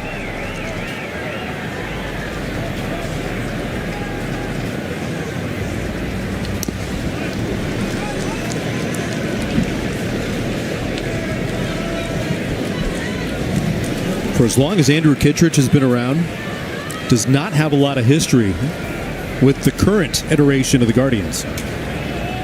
Even Carlos Santana, who's been around the American League forever. Cleveland, Kansas City, stint with Seattle. Well, Jacob Stallings is mad.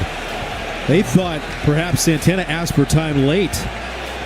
No, actually, I thought Stallings called for time, and they didn't give it to him. And when I think Santana stepped out of the batter's box because he heard Stallings call time.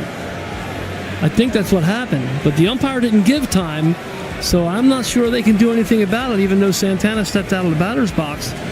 If they didn't call time, then it's going to be a balk.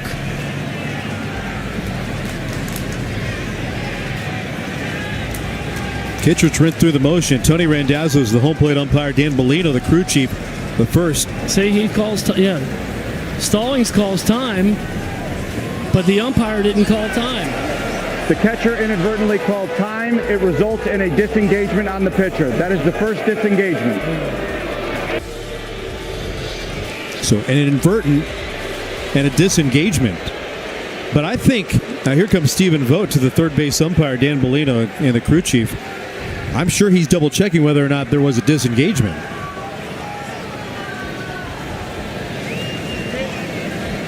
So they're just going with the act of calling time by the catcher. Typically, there's obviously the pitcher disengages, he steps back off the rubber, and that disengages. But the catcher, just by calling time and kind of showing with his hands, counts as a disengagement, even though the umpires didn't see it. Or they saw it and didn't call it. Something like that. Well, that was very strange. That could have gone about 6 different ways. Fortunately, he went the Orioles' way at this point. It did not get called a balk, so that keeps the runner at third. There you go. And he went around. Kittredge gets the punch out of Santana. And after all that, the inning comes to a close. Guardians got on the board, take a 3-1 lead into the 6th.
The Guardians have taken a 3-1 lead over the Orioles. Andrew Kittredge in relief for Brandon Young tonight, while Jordan Westberg, Gunnar Henderson, and Ramon Laureano get the new lefty.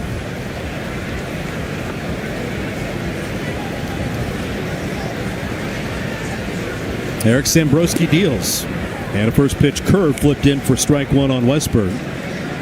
Jordan's 0 for 2 tonight. And the first inning bounced to third, then hit into an inning-ending fielder's choice in the third inning.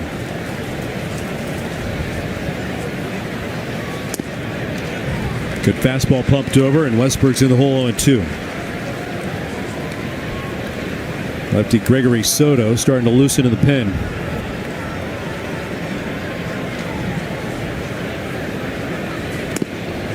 Fastball right there for strike 3.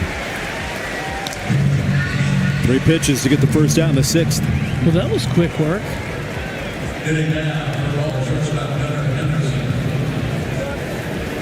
Pretty good numbers right there. Spent a little time in the big leagues last year, only 12.2 innings, really good numbers in that short stint, and he is doing it now again with this stint here at the big league level with the Guardians. Bounced out to second. Schneemann shuffles over, and they're quickly 2 away.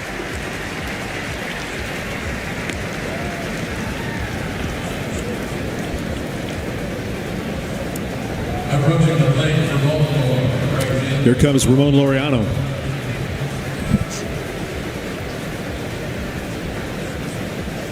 He's happy to see Joey Cotillo out of the ball game. Got him twice on strikes.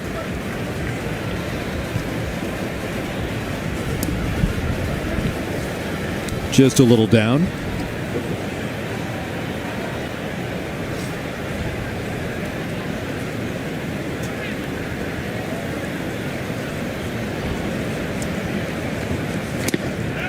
Had an idea and went around at the fastball. Now, I thought the curveball he threw on the first pitch there was a better curveball than what Cotillo was throwing tonight. Is it the sharpness of the break you like more? It looked like it was a little bit more break, and it looked a little bit more crisp. Of course, he's flopping up to 95, 96 too, so you actually don't have as much time to make your mind up on the pitch, especially the pitch high fastball. And if you think it's going to be a strike, you got to get it going, and then all of a sudden it's not a fastball, and it's a good hard breaking ball. That can be a little bit tougher. 1-2 to Laureano. Hit high and deep out to left field. That's tagged well. Kwan just turns around and watches it go. Back-to-back ball games for Ramon Laureano with long balls. Number 13 on the season. Ties him for the clubhouse lead with Jackson Holliday and Cedric Mullins. And the Orioles are back in flight as Laureano touches one to make it a one-run game. He hit that like he was looking for that pitch. And it was down in the strike zone. It wasn't a terrible pitch, other than the fact that maybe it kind of was middle in, but in the end, you almost have to be looking for a pitch like that to be able to hit that ball like that. And he did. Crushed that ball. That lands in nearly the identical spot that his 425-foot home run was hit last night. Just shy of 400 feet from one hydration station to the next.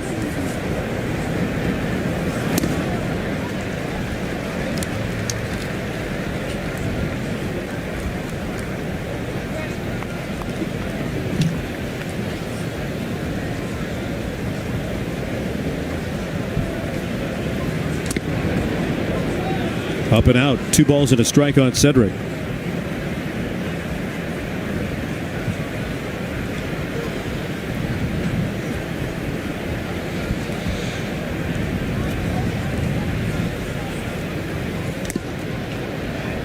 Now to 3-1.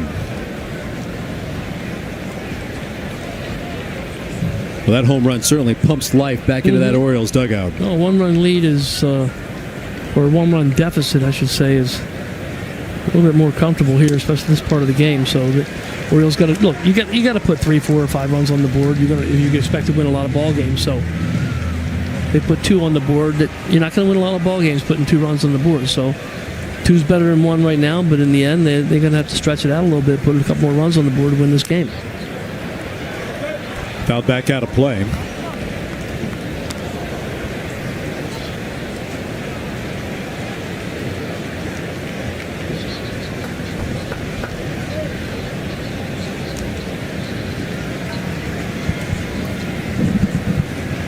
Three-2, and he got him.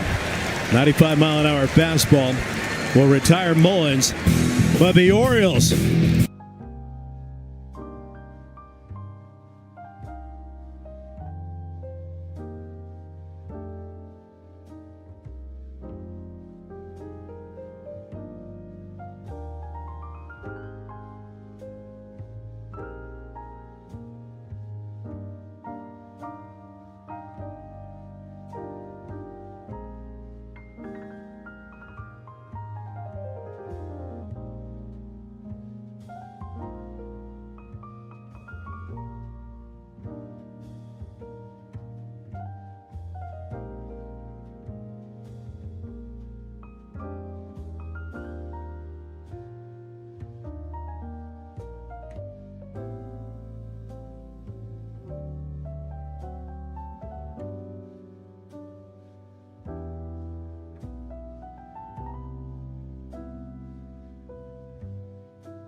For the left-hander.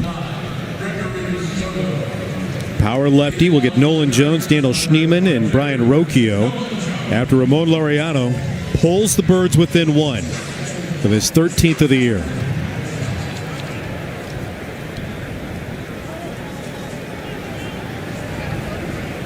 Soto trying to go through 6, 7, and 8. First pitch slider in there for a called strike one on Jones, who's 0 for 2. Nolan struck out in the second inning and then started a 1-2-3 fourth against Brandon Young with a fly ball to center.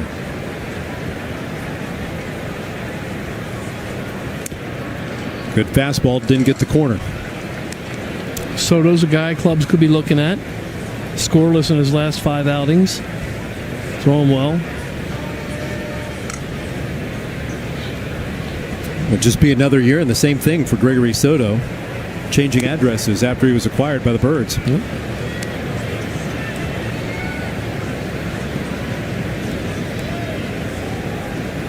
Soto came over from Philadelphia about a year ago this time.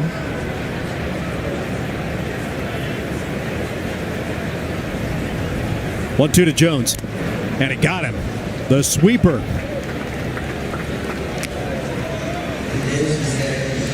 So a strikeout to start the 6th. Yeah, here's the replay. Sweeper. Lefty on lefty. Starts out almost behind him. Ends up being on the outside corner. Stallings is like, yeah, I think I caught that.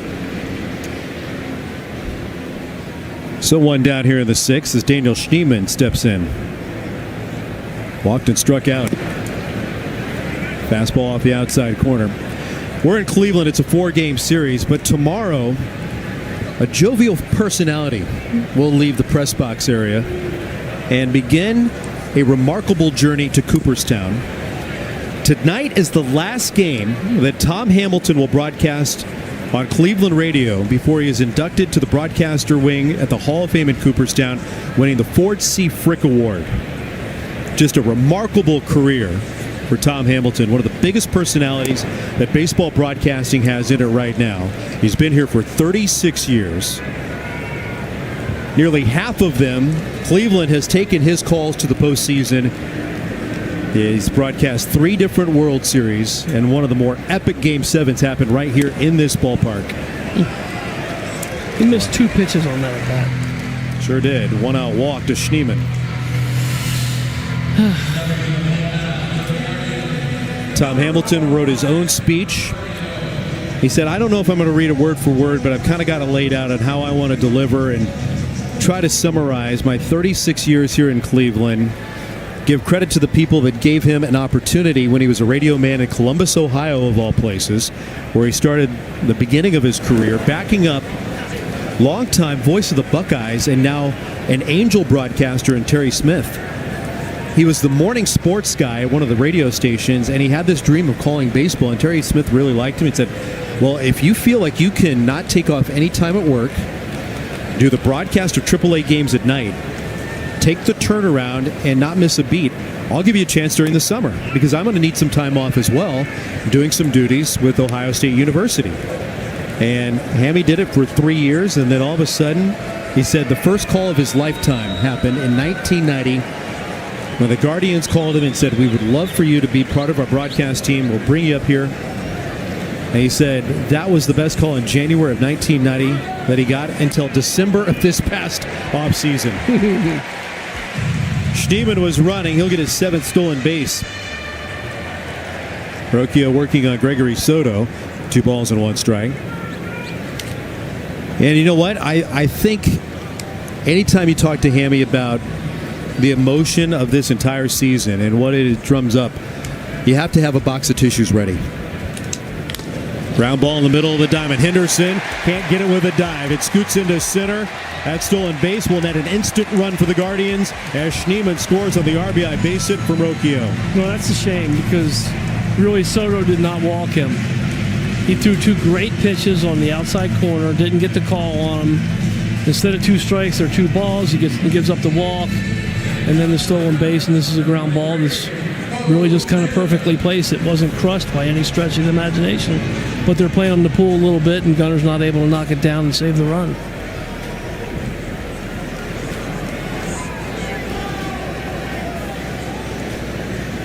Runner at first and 1 out as Soto steps off.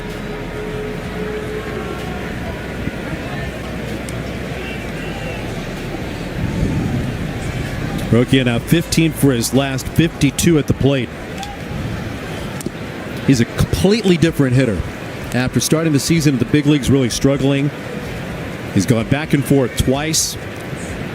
Made the adjustment. It looks like he's here to stay. Naylor tonight has popped up to the catcher, walked and come in to score. It's a center cut fastball, and Soto's in front 0-2.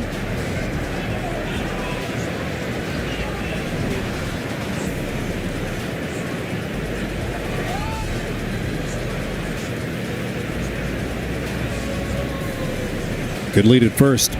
Got an extra peek from Soto, and he misses down and away with the slider.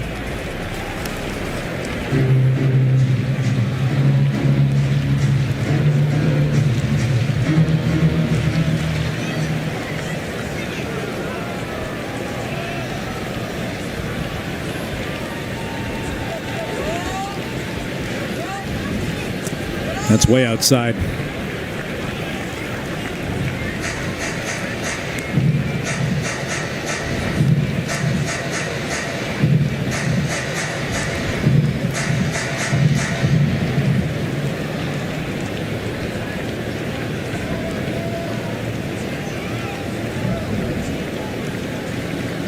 Two coming, and it nearly hit him. Well, on the pitch before, he did the slide step, little quick pitch there, and ended up not throwing a competitive pitch. That time he didn't slide step, ended up picking his leg up a little bit, but that release point, the timing's a little different. And some guys struggle when they vary their moves a little bit with their release point. Rocchio started to steal first, and then it's airmailed to the backstop at 98. And a big turnaround second base made by Rocchio. Stallings after hustling after, or goes hustling after that ball that got away from him. The number 9 hitter has been walked twice tonight. Here comes Drew French before Soto faces Stephen Kwan. He had a 1-2 and then really threw 3.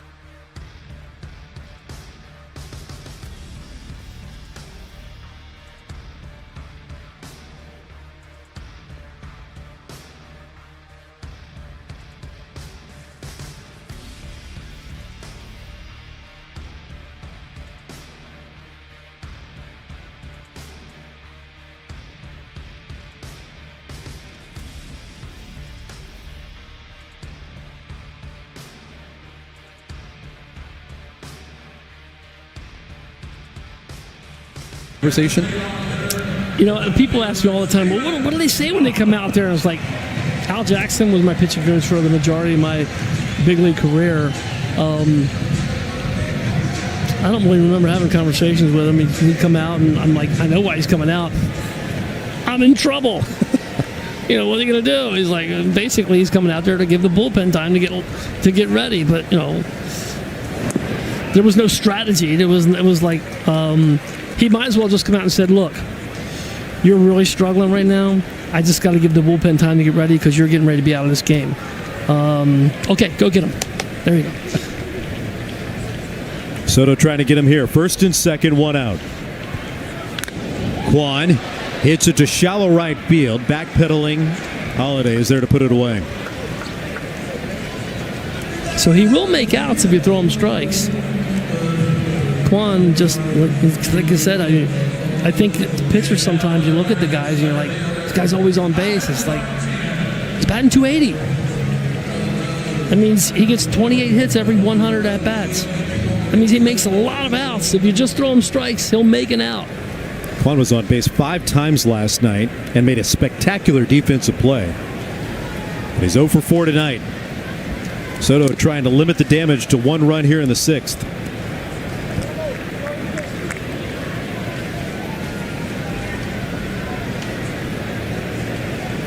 Rocchio the lead runner. Naylor behind him. Martinez batting right-handed for the first time tonight. Fouls it away. 1 ball and 1 strike on Angel. Once again, that guy has a chance to bat in a big situation. Ramirez started off the offense tonight with a solo home run in the 6th. Was walked in the 3rd, then intentionally passed in the 5th. And Martinez popped it up. Stallings hoping it stays playable. Onto the warning track, reaching for it, falling into the net. Couldn't make the play. That's a tough play as you get close to that net. Trying to judge whether you're actually going to be able to stay on your feet, or do you have to kind of jump up and kind of catch it up on the net.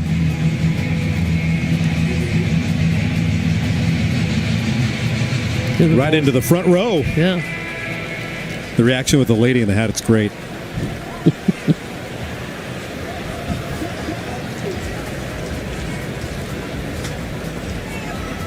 Runners back at first and second, and a liner into left field will dump in for a base hit.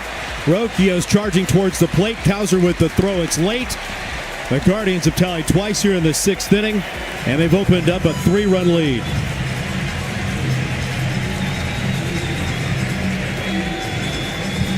Angel Martinez with a 3-hit night. Drives in his 38th of the year and makes it 5-2 Cleveland. Just a fastball up in the zone, center cut. 1 and 2, you hope to be able to make a better pitch than that. And it's airmailed to the backstop. And that'll move Naylor to 3rd, and Martinez up to 2nd.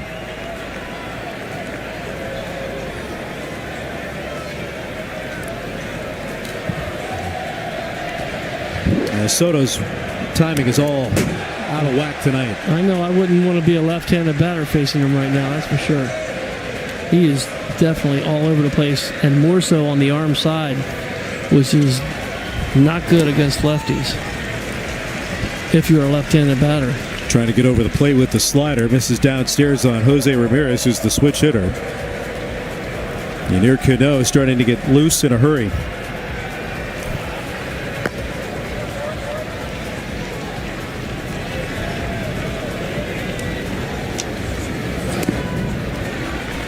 Sliders downstairs, Soto behind 3-0. There's really no reason to even throw him a strike right now at this point. Other than the fact that if Cano can't get ready for the next batter, then you take the chance on walking in a run, but I might take that chance rather than trying to throw a strike to Ramirez. 4-pitch walk.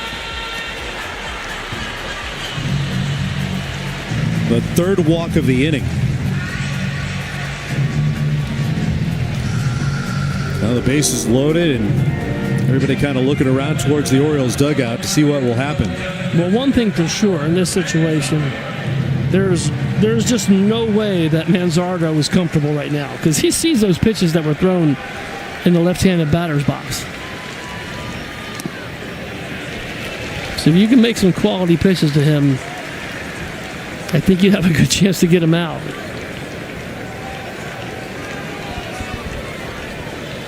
Right now, Soto's just not able to throw the ball anywhere near where he wants to.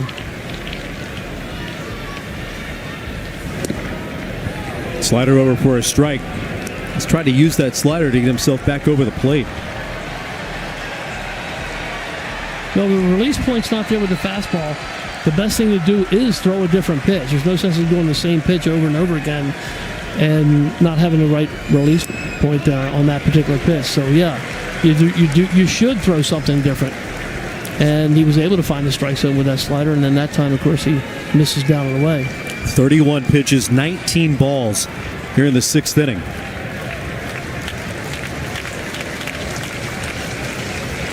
Bases loaded and 2 down. And a strike on the outside corner with the sweeper.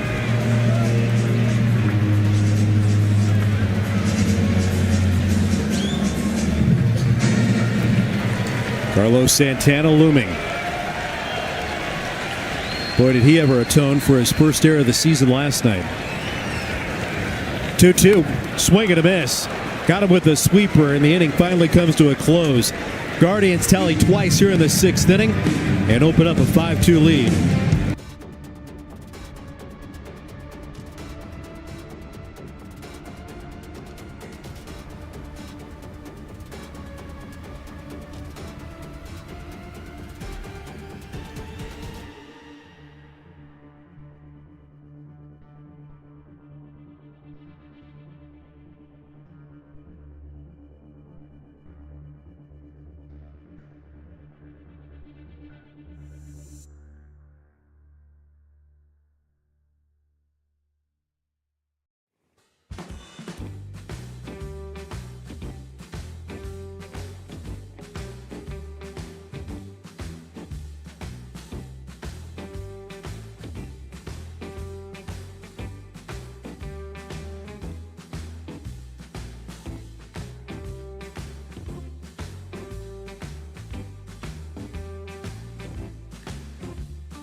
Here's Ramon Arias leading off the top of the 7th inning. Here are the 2 home runs, DJ.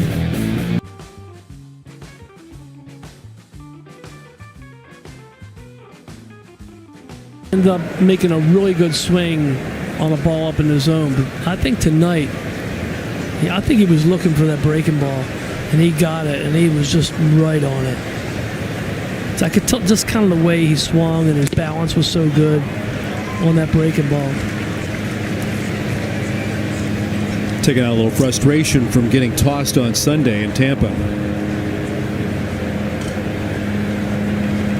I'm just glad the helmet didn't come up and hit him in the face when he threw his helmet down. It nearly did. Yeah. I think if it would have stayed in foul territory, he wouldn't have gotten chucked by James Hoy, but it dribbled out in front of the plate. I agree. Then he got the heave. You know, he also thought it was 2 outs, I think. That's court down the left field line, hooking into the corner, and that's a fair ball. Short hops off the wall. The carry played by Kwan. Good throw back to the bag, and Arias is out. Trying to stretch it for the extra 90 feet. Beautifully played by the Gold Glover, Stephen Kwan, in left field. Yeah, I thought they missed a tag at second base. Arias thinks so too. I wonder if it went high. No, they got him. And he got underneath That's it. what I thought. Yeah. Well, that's look. That ball's right down the line. That should be a double. But Kwan got to that ball so quickly, and of course he makes a strong, accurate throw right there. It looked like he was going to be safe. Here's a better angle, and he goes up high and out right before his foot gets on the base. Yep. Good call by the second base umpire, Phil Cuzzy. One down, leading off the 7th. Kauser lefty on lefty, starts the fastball strike.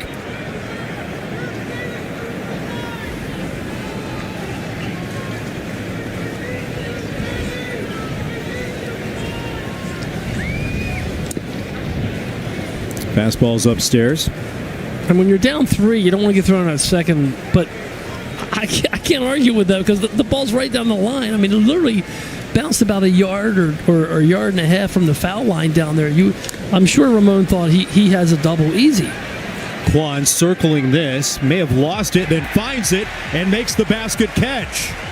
Wow. Well, he made a sparkling grab on a dive in the corner last night. The throw gives him his 9th outfield assist this season, more outfield assists than anybody in the American League. And this was just a heady play. Try to navigate the twilight, tiptoe next to the wall, figure out where the fence is, the screen, makes a basket catch. 2 down here in the 7th. And a pitching change coming up for Cleveland.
Matt Festa comes into the ball game for Cleveland and misses outside to Kobe Mayo. Appearance number 33 on the year for the right-hander.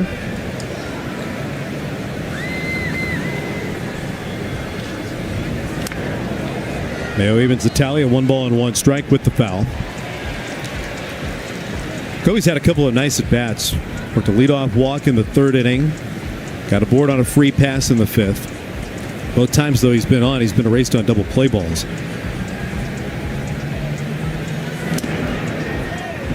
Couldn't grab the outside edge.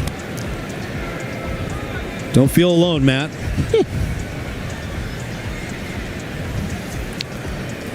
Probably caught the corner there, just the edge. He doesn't call it. Now 3 balls and 1 strike on Mayo. All right, Kobe. 0 in here. You've been waiting on this all night. Got a 3-run lead. Should be throwing the ball right down the middle. Of course, he should have been doing that before he got the 3-1. But Kobe Mayo will take that 3-1 count, and hopefully he can do something nice with it. That's ball 4. Okay. 2-out base runner for the Orioles, and Mayo's aboard for the 3rd time. Here's tonight's All-State Good Hands replay of the game. Jacob Stallings with the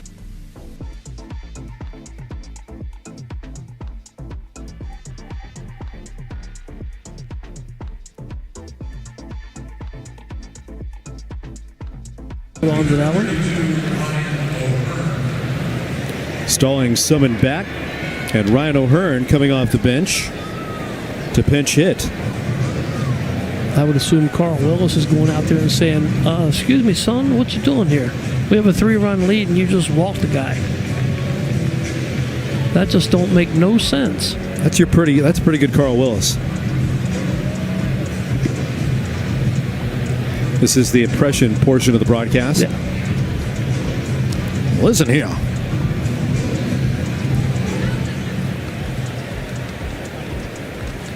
Reminder that is an all-star ready to face him, and Ryan O'Hearn.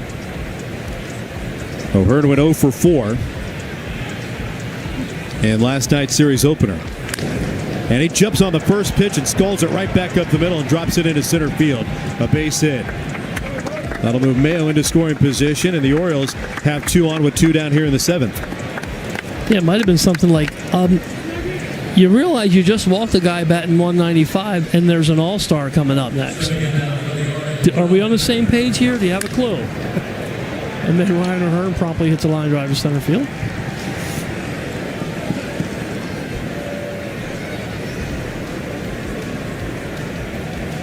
Orioles trying to rally with 2 down here in the 7th. They're after 3. And a wild fastball missed again.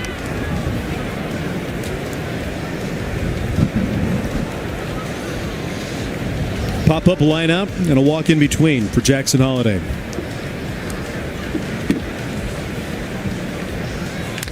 And he rips it right back up the middle. A base hit into center. Mayo trucks towards the plate. The throw by Martinez on a bounce. Not in time! It's an RBI base hit for Jackson Holliday. And the Orioles are climbing back in this thing with 2 down in the 7th. Oh, for a second there, I thought we might have the wrong guy at second base. But you got to kind of force the issue sometimes.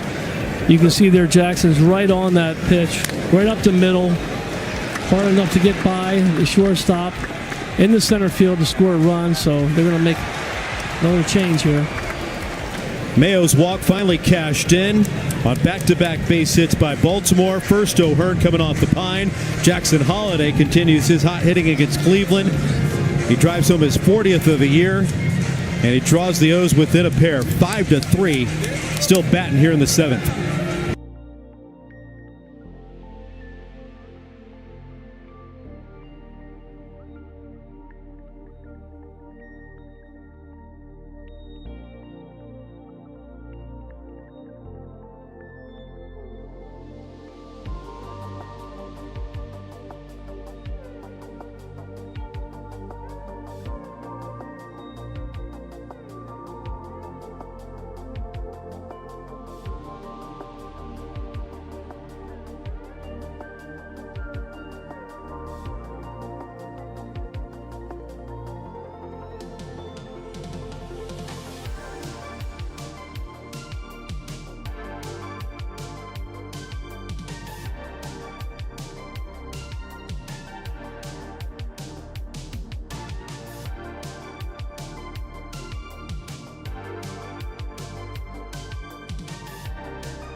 He'll make his 45th appearance of this season.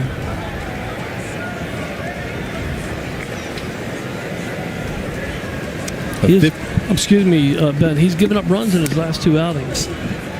I don't know if that's good or bad. I mean, is he due for a good outing now, or is he in a bad stretch here where maybe he's just not commanding the pitches very well, and hopefully Westburg can take advantage of that. The ball 1 pitch. Fastball past the cut of Westburg. Last season, Kate Smith was one of the stealthier relievers in the game. Rookie of the Year consideration, Cy Young Award consideration.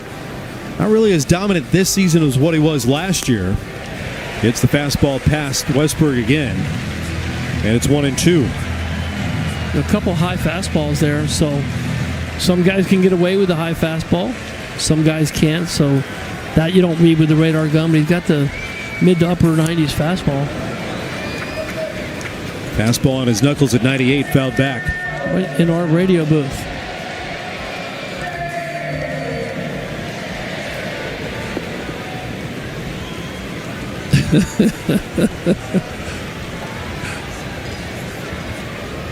Runners on at first and second. And Westbrook fouls it away again. Oh, that would have been great. Jeff Arnold was diving for the ground.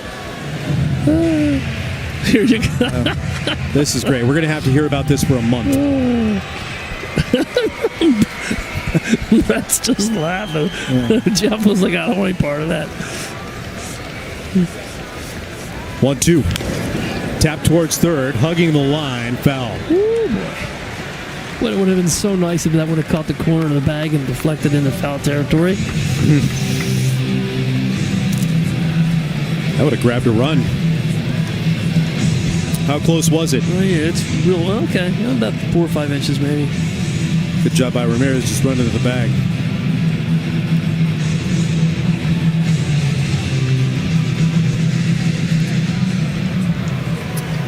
There's Jose Ramirez.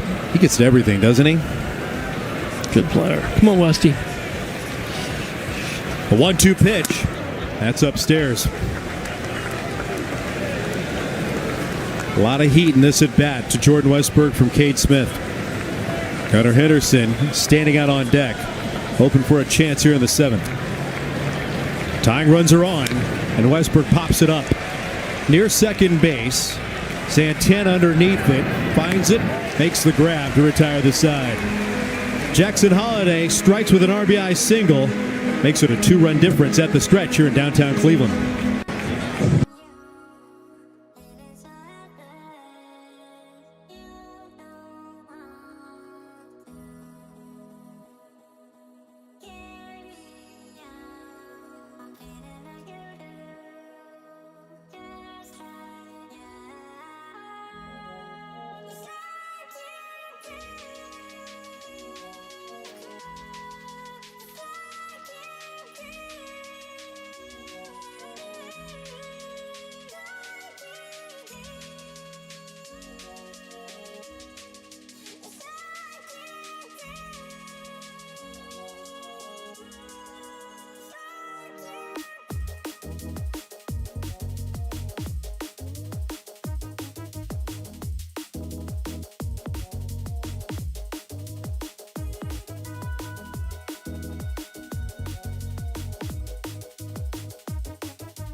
Often, and the bottom third of the lineup has scored 3 of the 5 for Cleveland as Yanier Cano comes out of the bullpen and takes over against Carlos Santana.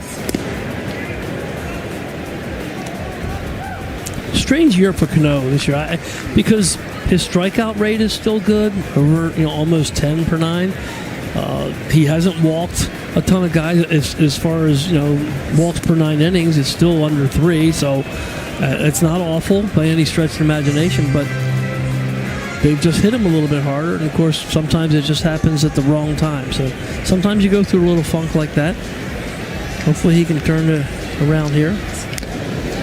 Rolled towards the middle, circled by Holliday, straightens up and gets the out at first.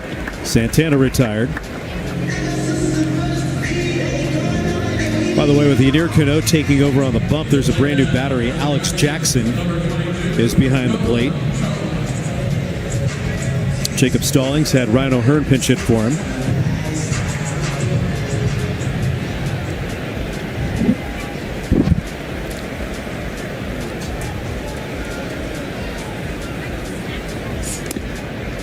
First pitch fastball strike to Nolan Jones, who's 0 for 3 tonight. A couple of strikeouts and a fly ball. Playing in his 90th game this season.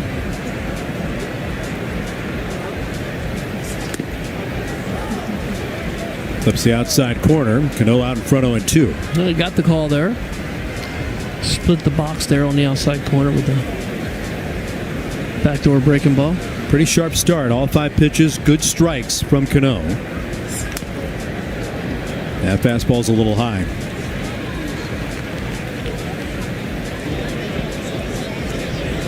Good combo right there on the left side of the diamond.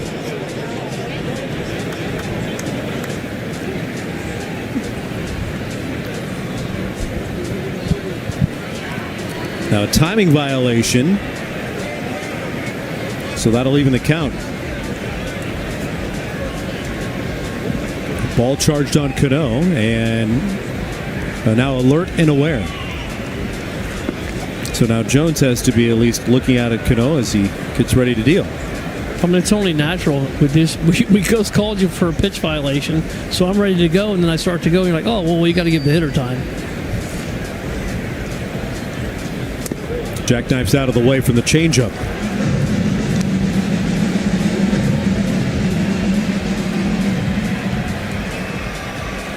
See, to me, his changeup's way too hard. There's just not a lot of differential between the two pitches, his good hard sinker and changeup. 3-2 is a fastball fouled away. In essence, they're the same pitch. So, to me, you don't have at least 6 or 7 mile an hour difference. You're giving the hitter a real good chance to stay on that. Yeah, it works against you, right? You're just speeding up the bat. Yeah, especially if you leave it in the strike zone. You know, now it's just. It's a lot easier pitch to hit. There you go. That's a really good breaking ball, but he just missed on the outside part. Wrapped it around the dish. Yep. Didn't catch the corner. Jones a one-out base runner here in the 7th.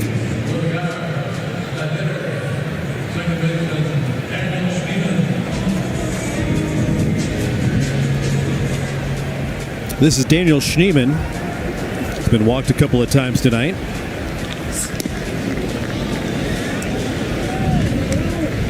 He's really been in the soup. 6 for his last 51. Took a big walk back in the 6th inning and then came in to score. Now the Guardians played it a pair.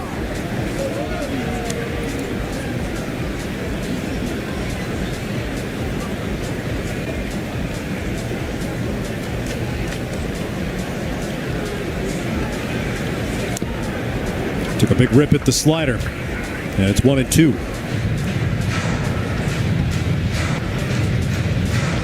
I think we walked 9 last night, I believe. Walked 7 so far today. Can't do that. You can't walk guys. 4 of those walks to the 7 and 9 hitters. I mean, 1 tonight was intentional, but in the end, you can't walk that many guys. Liner to right field, coming on and playing the short hop. Laureano tried to scoop it. It shoots away from him. That'll allow Jones to get to third.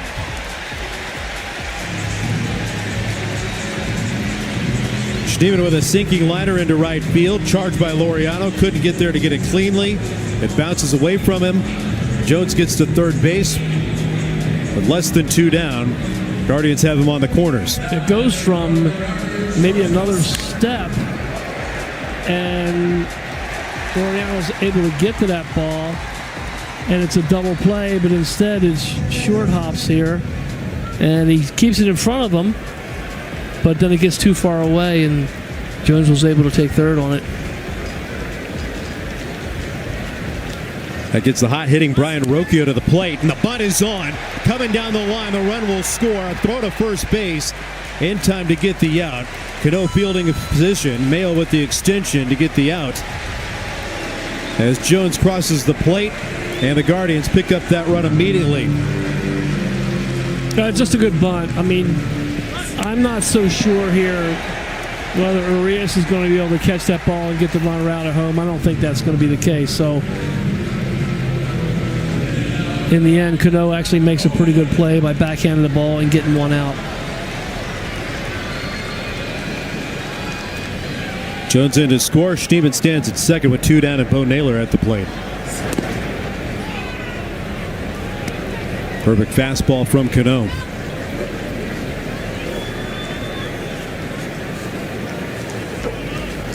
The Guardians having an answer every time the Orioles have scored tonight. Answered with 1 in the 5th, 2 in the 6th, and now 1 in the 7th.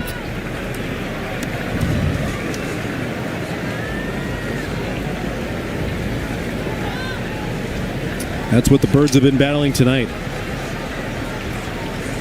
Over the last 11 games, this Guardians club has averaged nearly 7 runs per game. Liner out to Mullins. Naylor retired, and the side is done as well. Run in for the Guardians. They'll take us to the 8th.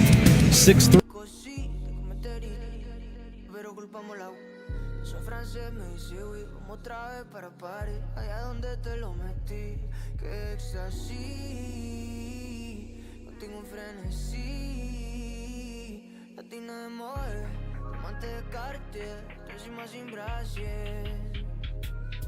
A tu lado, memoria son modo carrusel.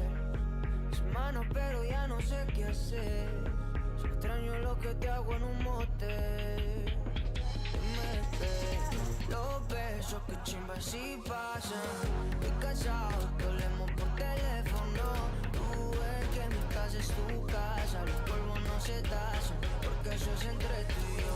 Los besos que chimba si pasan. Estoy cansado que hablemos por teléfono. Tú ves que mi casa es tu casa. Los polvos no se tasan, porque eso es entre tú y yo.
He'll jump back into the rotation, and we found out today Antonio Manzolino, Charlie Morton will get the finale on Thursday afternoon.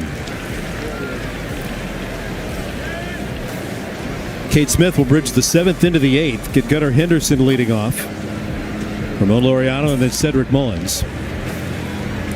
1 ball and 1 strike on Henderson. There's Charlie on the far end of the dugout.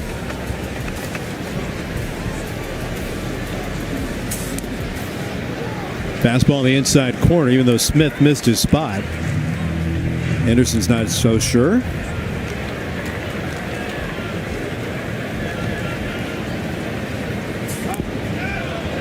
Did he offer? No, he did not.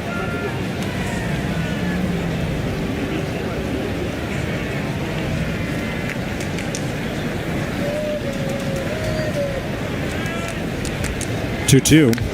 Bounced away foul. We kind of mentioned how dominant Kate Smith had been last year and the consideration that he got because of the tremendous numbers. Sir Anthony Dominguez loosens. So dominant, in fact, he pitched in 9 of the 10 games in the postseason last year for Cleveland.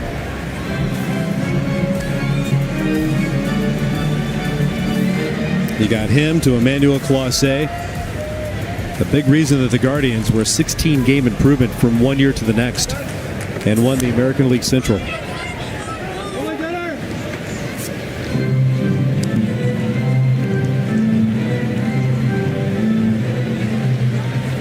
There's Stephen Vogt, Carl Willis.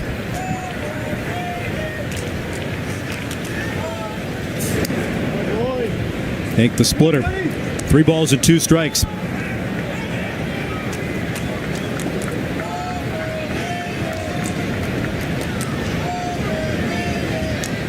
Three-two to Henderson. Fouls it back. Well, you can see where Kate Smith is trying to pepper Gunnar Henderson. Keep that fastball elevated. He's been throwing it up there. Of course, that pitch was very close, so Gunnar had to offer at it. Was able to foul it off. Got a fastball again and fouls it away.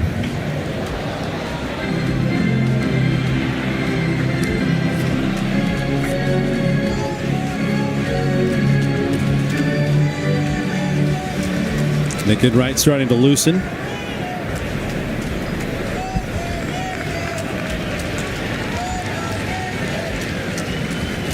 And another payoff pitch to Gunnar Henderson. And he fouls away another.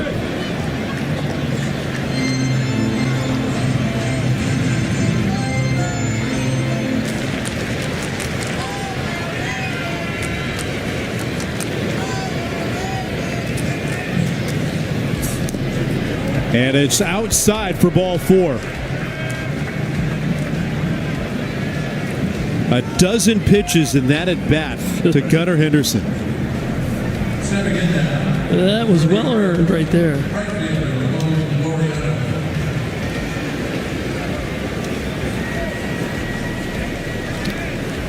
That is the 6th walk to the Orioles tonight. Here's Ramon Laureano, who's been nothing but offense in his return to Cleveland. Home runs in back-to-back ball games. He played in 31 games last year with the Guardians. Stephen Vogt was talking about his fuel, the fire that he possessed, and he witnessed it last year when he was with Cleveland.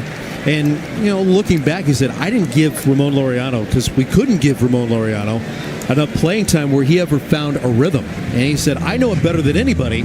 I played a season with Ramon Laureano back in 2022. That's fouled away, and he battles behind the count, no balls and 2 strikes.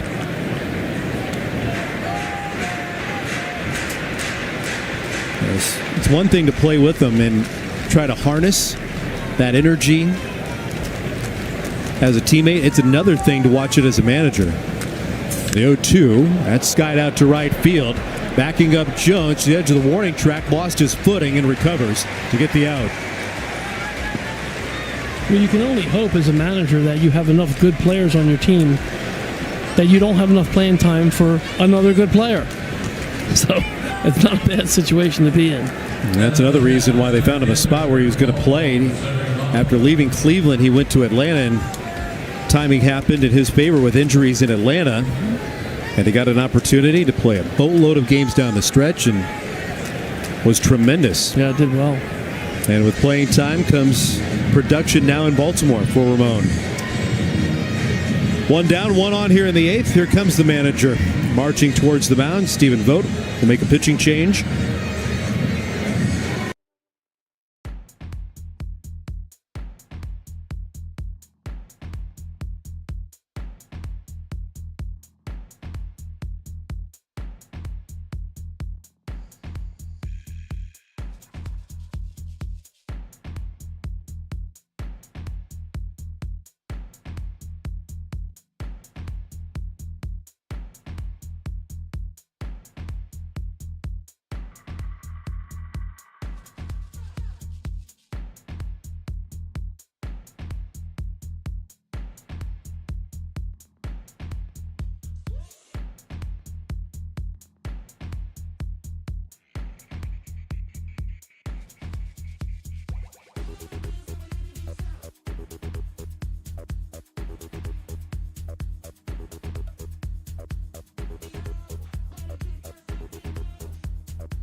Nick Enright and Emmanuel Clauset have been loosening for the Guardians. Not to the concern of Kate Smith. Keeps pumping fastballs. Stephen Vogt must have said, if you throw another ball, you're coming out, and you might not pitch for a month. Challenge accepted. A liner right towards Martinez, positioned perfectly. He was drifted towards the right center field gap, handled it on the fly on the contact from Arias, who stung it. Henderson left aboard.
And then Philadelphia. So good stiff competition.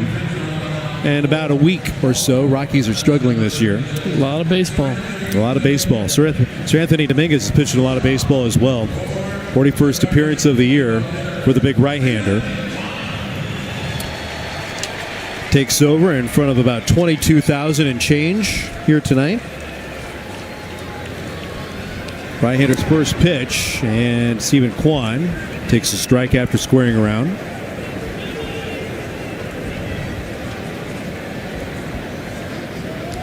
Kwan, a couple of great defensive plays tonight in left field. Quiet at the plate.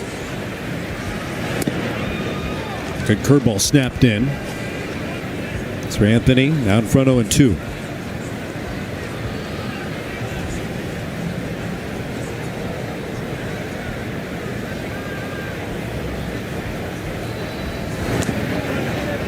Missed with the splitter.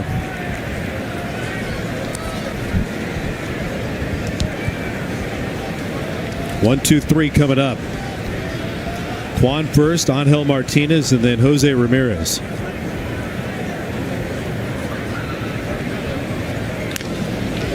Liner snagged by Holiday, pops up, throws to first, in time to get the out. What a great sprawling dive and spear by Jackson Holiday. Terrific play there. Jackson just gets a good read on it. The ball's hit really hard, stays with it. See here, you got to go out, stretched all the way out towards the outfield grass. Spins around, makes the accurate throw there. And Kwan just kind of peels off. Yep, got me on that one. Great job by Holiday handling that liner behind him. Got it corralled. Nifty first out.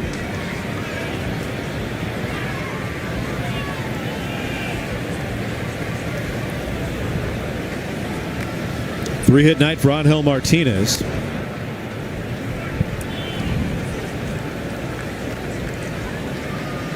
Came in to score back in the third, doubled but stranded 90 feet away in the fifth, and then left in scoring position again in the sixth.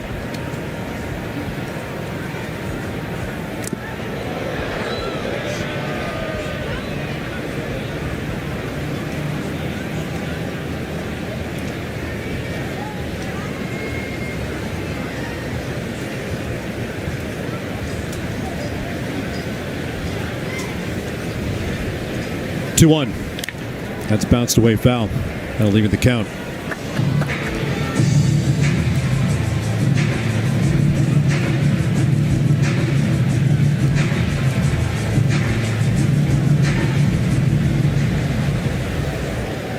Jose Ramirez waiting on another matchup with Sir Anthony Dominguez.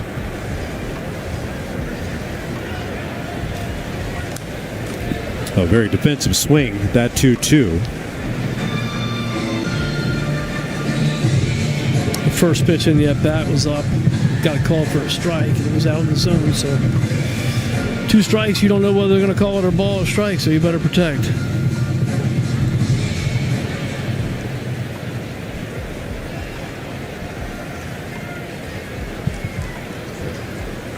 Two coming. And it's fouled away again. Good splitter there.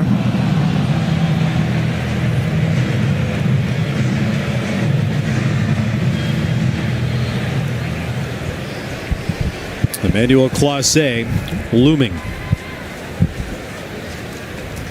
Ninth inning for the O's. 7, 8, 9 coming up.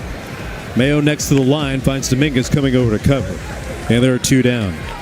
Well, we've seen a couple of really nice splitters here in this 8th inning from Sir Anthony Dominguez, who dusted it off and showed it against.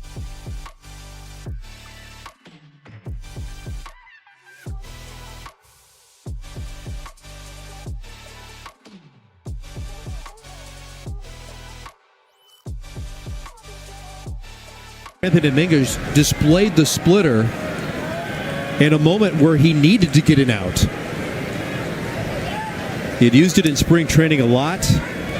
Very choosy about when he would throw it.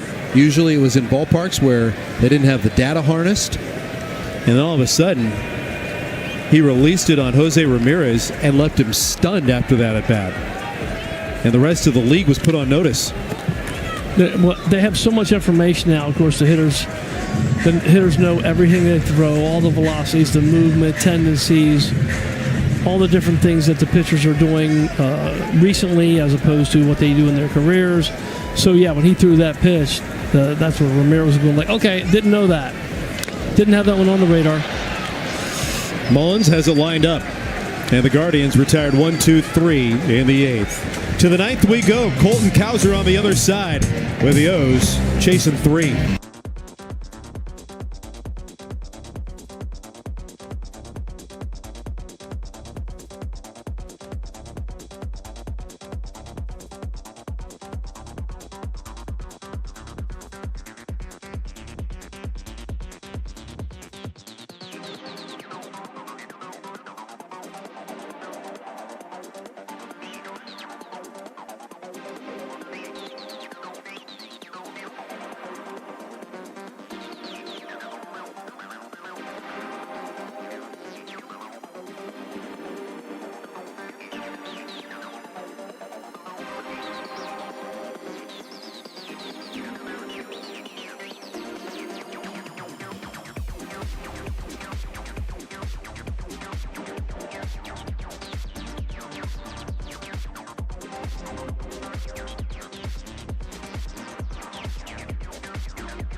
Run. Great to have you in the broadcast booth with us here in Cleveland. Dave Johnson, Ben Wagner.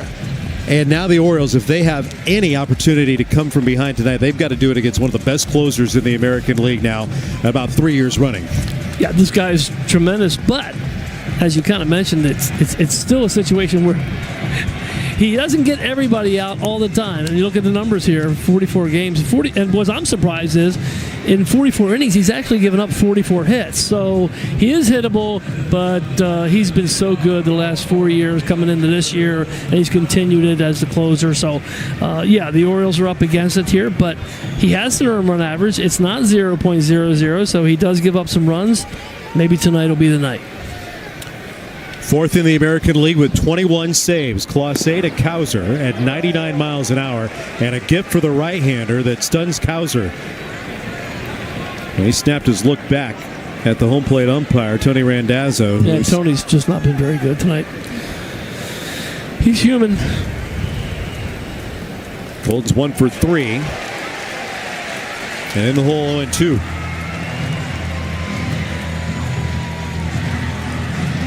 Cowser, Mayo, and Alex Jackson scheduled to come up.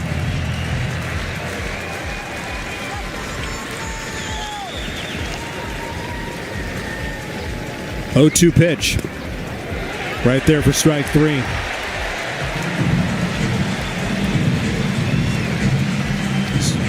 One down in the ninth. 97 cutter. Okay. It is a deep bag of tricks. And that's right in your living room.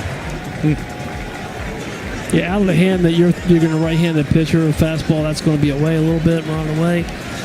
Comes back and grabs the outside part of the plate.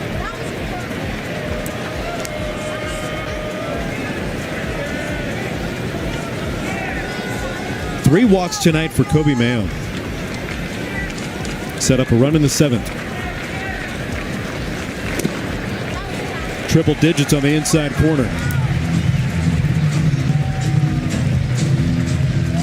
3 free passes for Kobe Mayo, a career first.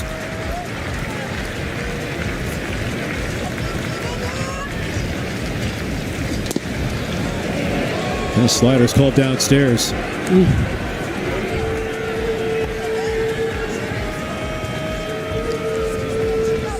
Clase with the cutter, slider, and power sinker.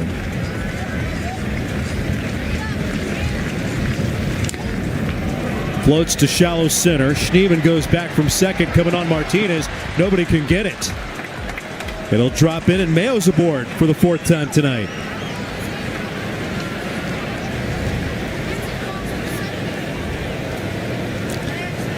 Well, it wasn't on the sweet spot, but it did get the job done.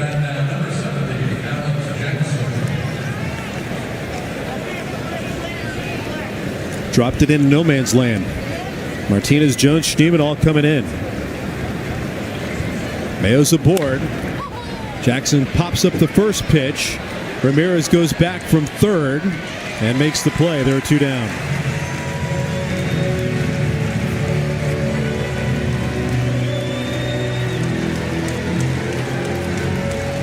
Those will be in action tomorrow night.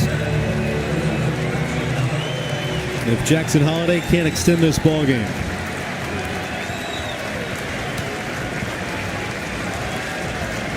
$22,700. Off the outside corner, puts Holiday in the hole. This Guardians club trying to get back to 500 in game number 100. And that's called low.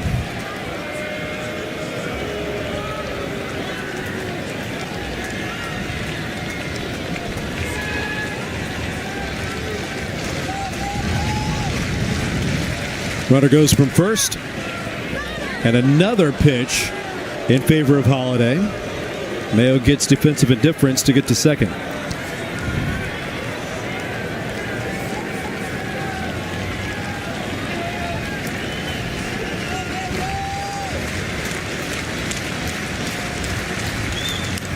Holiday sends it out of play. Pre-game show with Rob Long tomorrow at 6 o'clock. Dave and I will say hello at 6:30. Zach Eflin returns off the injured list. And then Slade Ciccone, highly touted pitcher, acquired from Arizona for Josh Naylor, gets the start. Holiday rides it out to right field. Right there is Jones to finish the ball game. Clause's got his 22nd save of the season. The Guardians have reached the 500 mark by winning 10 out of 12. They're 50-50. Meanwhile, Baltimore bounced in the first 2 games of this series. They've dropped 6 out of the last 7 and fall to 44-56 on the year. Well, we just haven't pitched very well, and of course, in the end, when you walk a bunch of guys, you're going to end up giving them a bunch of runs, and you're going to throw a lot of pitches. So that's just not a good combination. So they're going to have to pitch better against the better clubs, and Cleveland is playing much better right now. I mean, to me, they're a playoff caliber team right now. So, and the Orioles got some playoff caliber teams coming up after Colorado, of course, with the Toronto with the 4 games. So they just got to pitch better, and you pitch better, then I think you have a better chance of winning some games.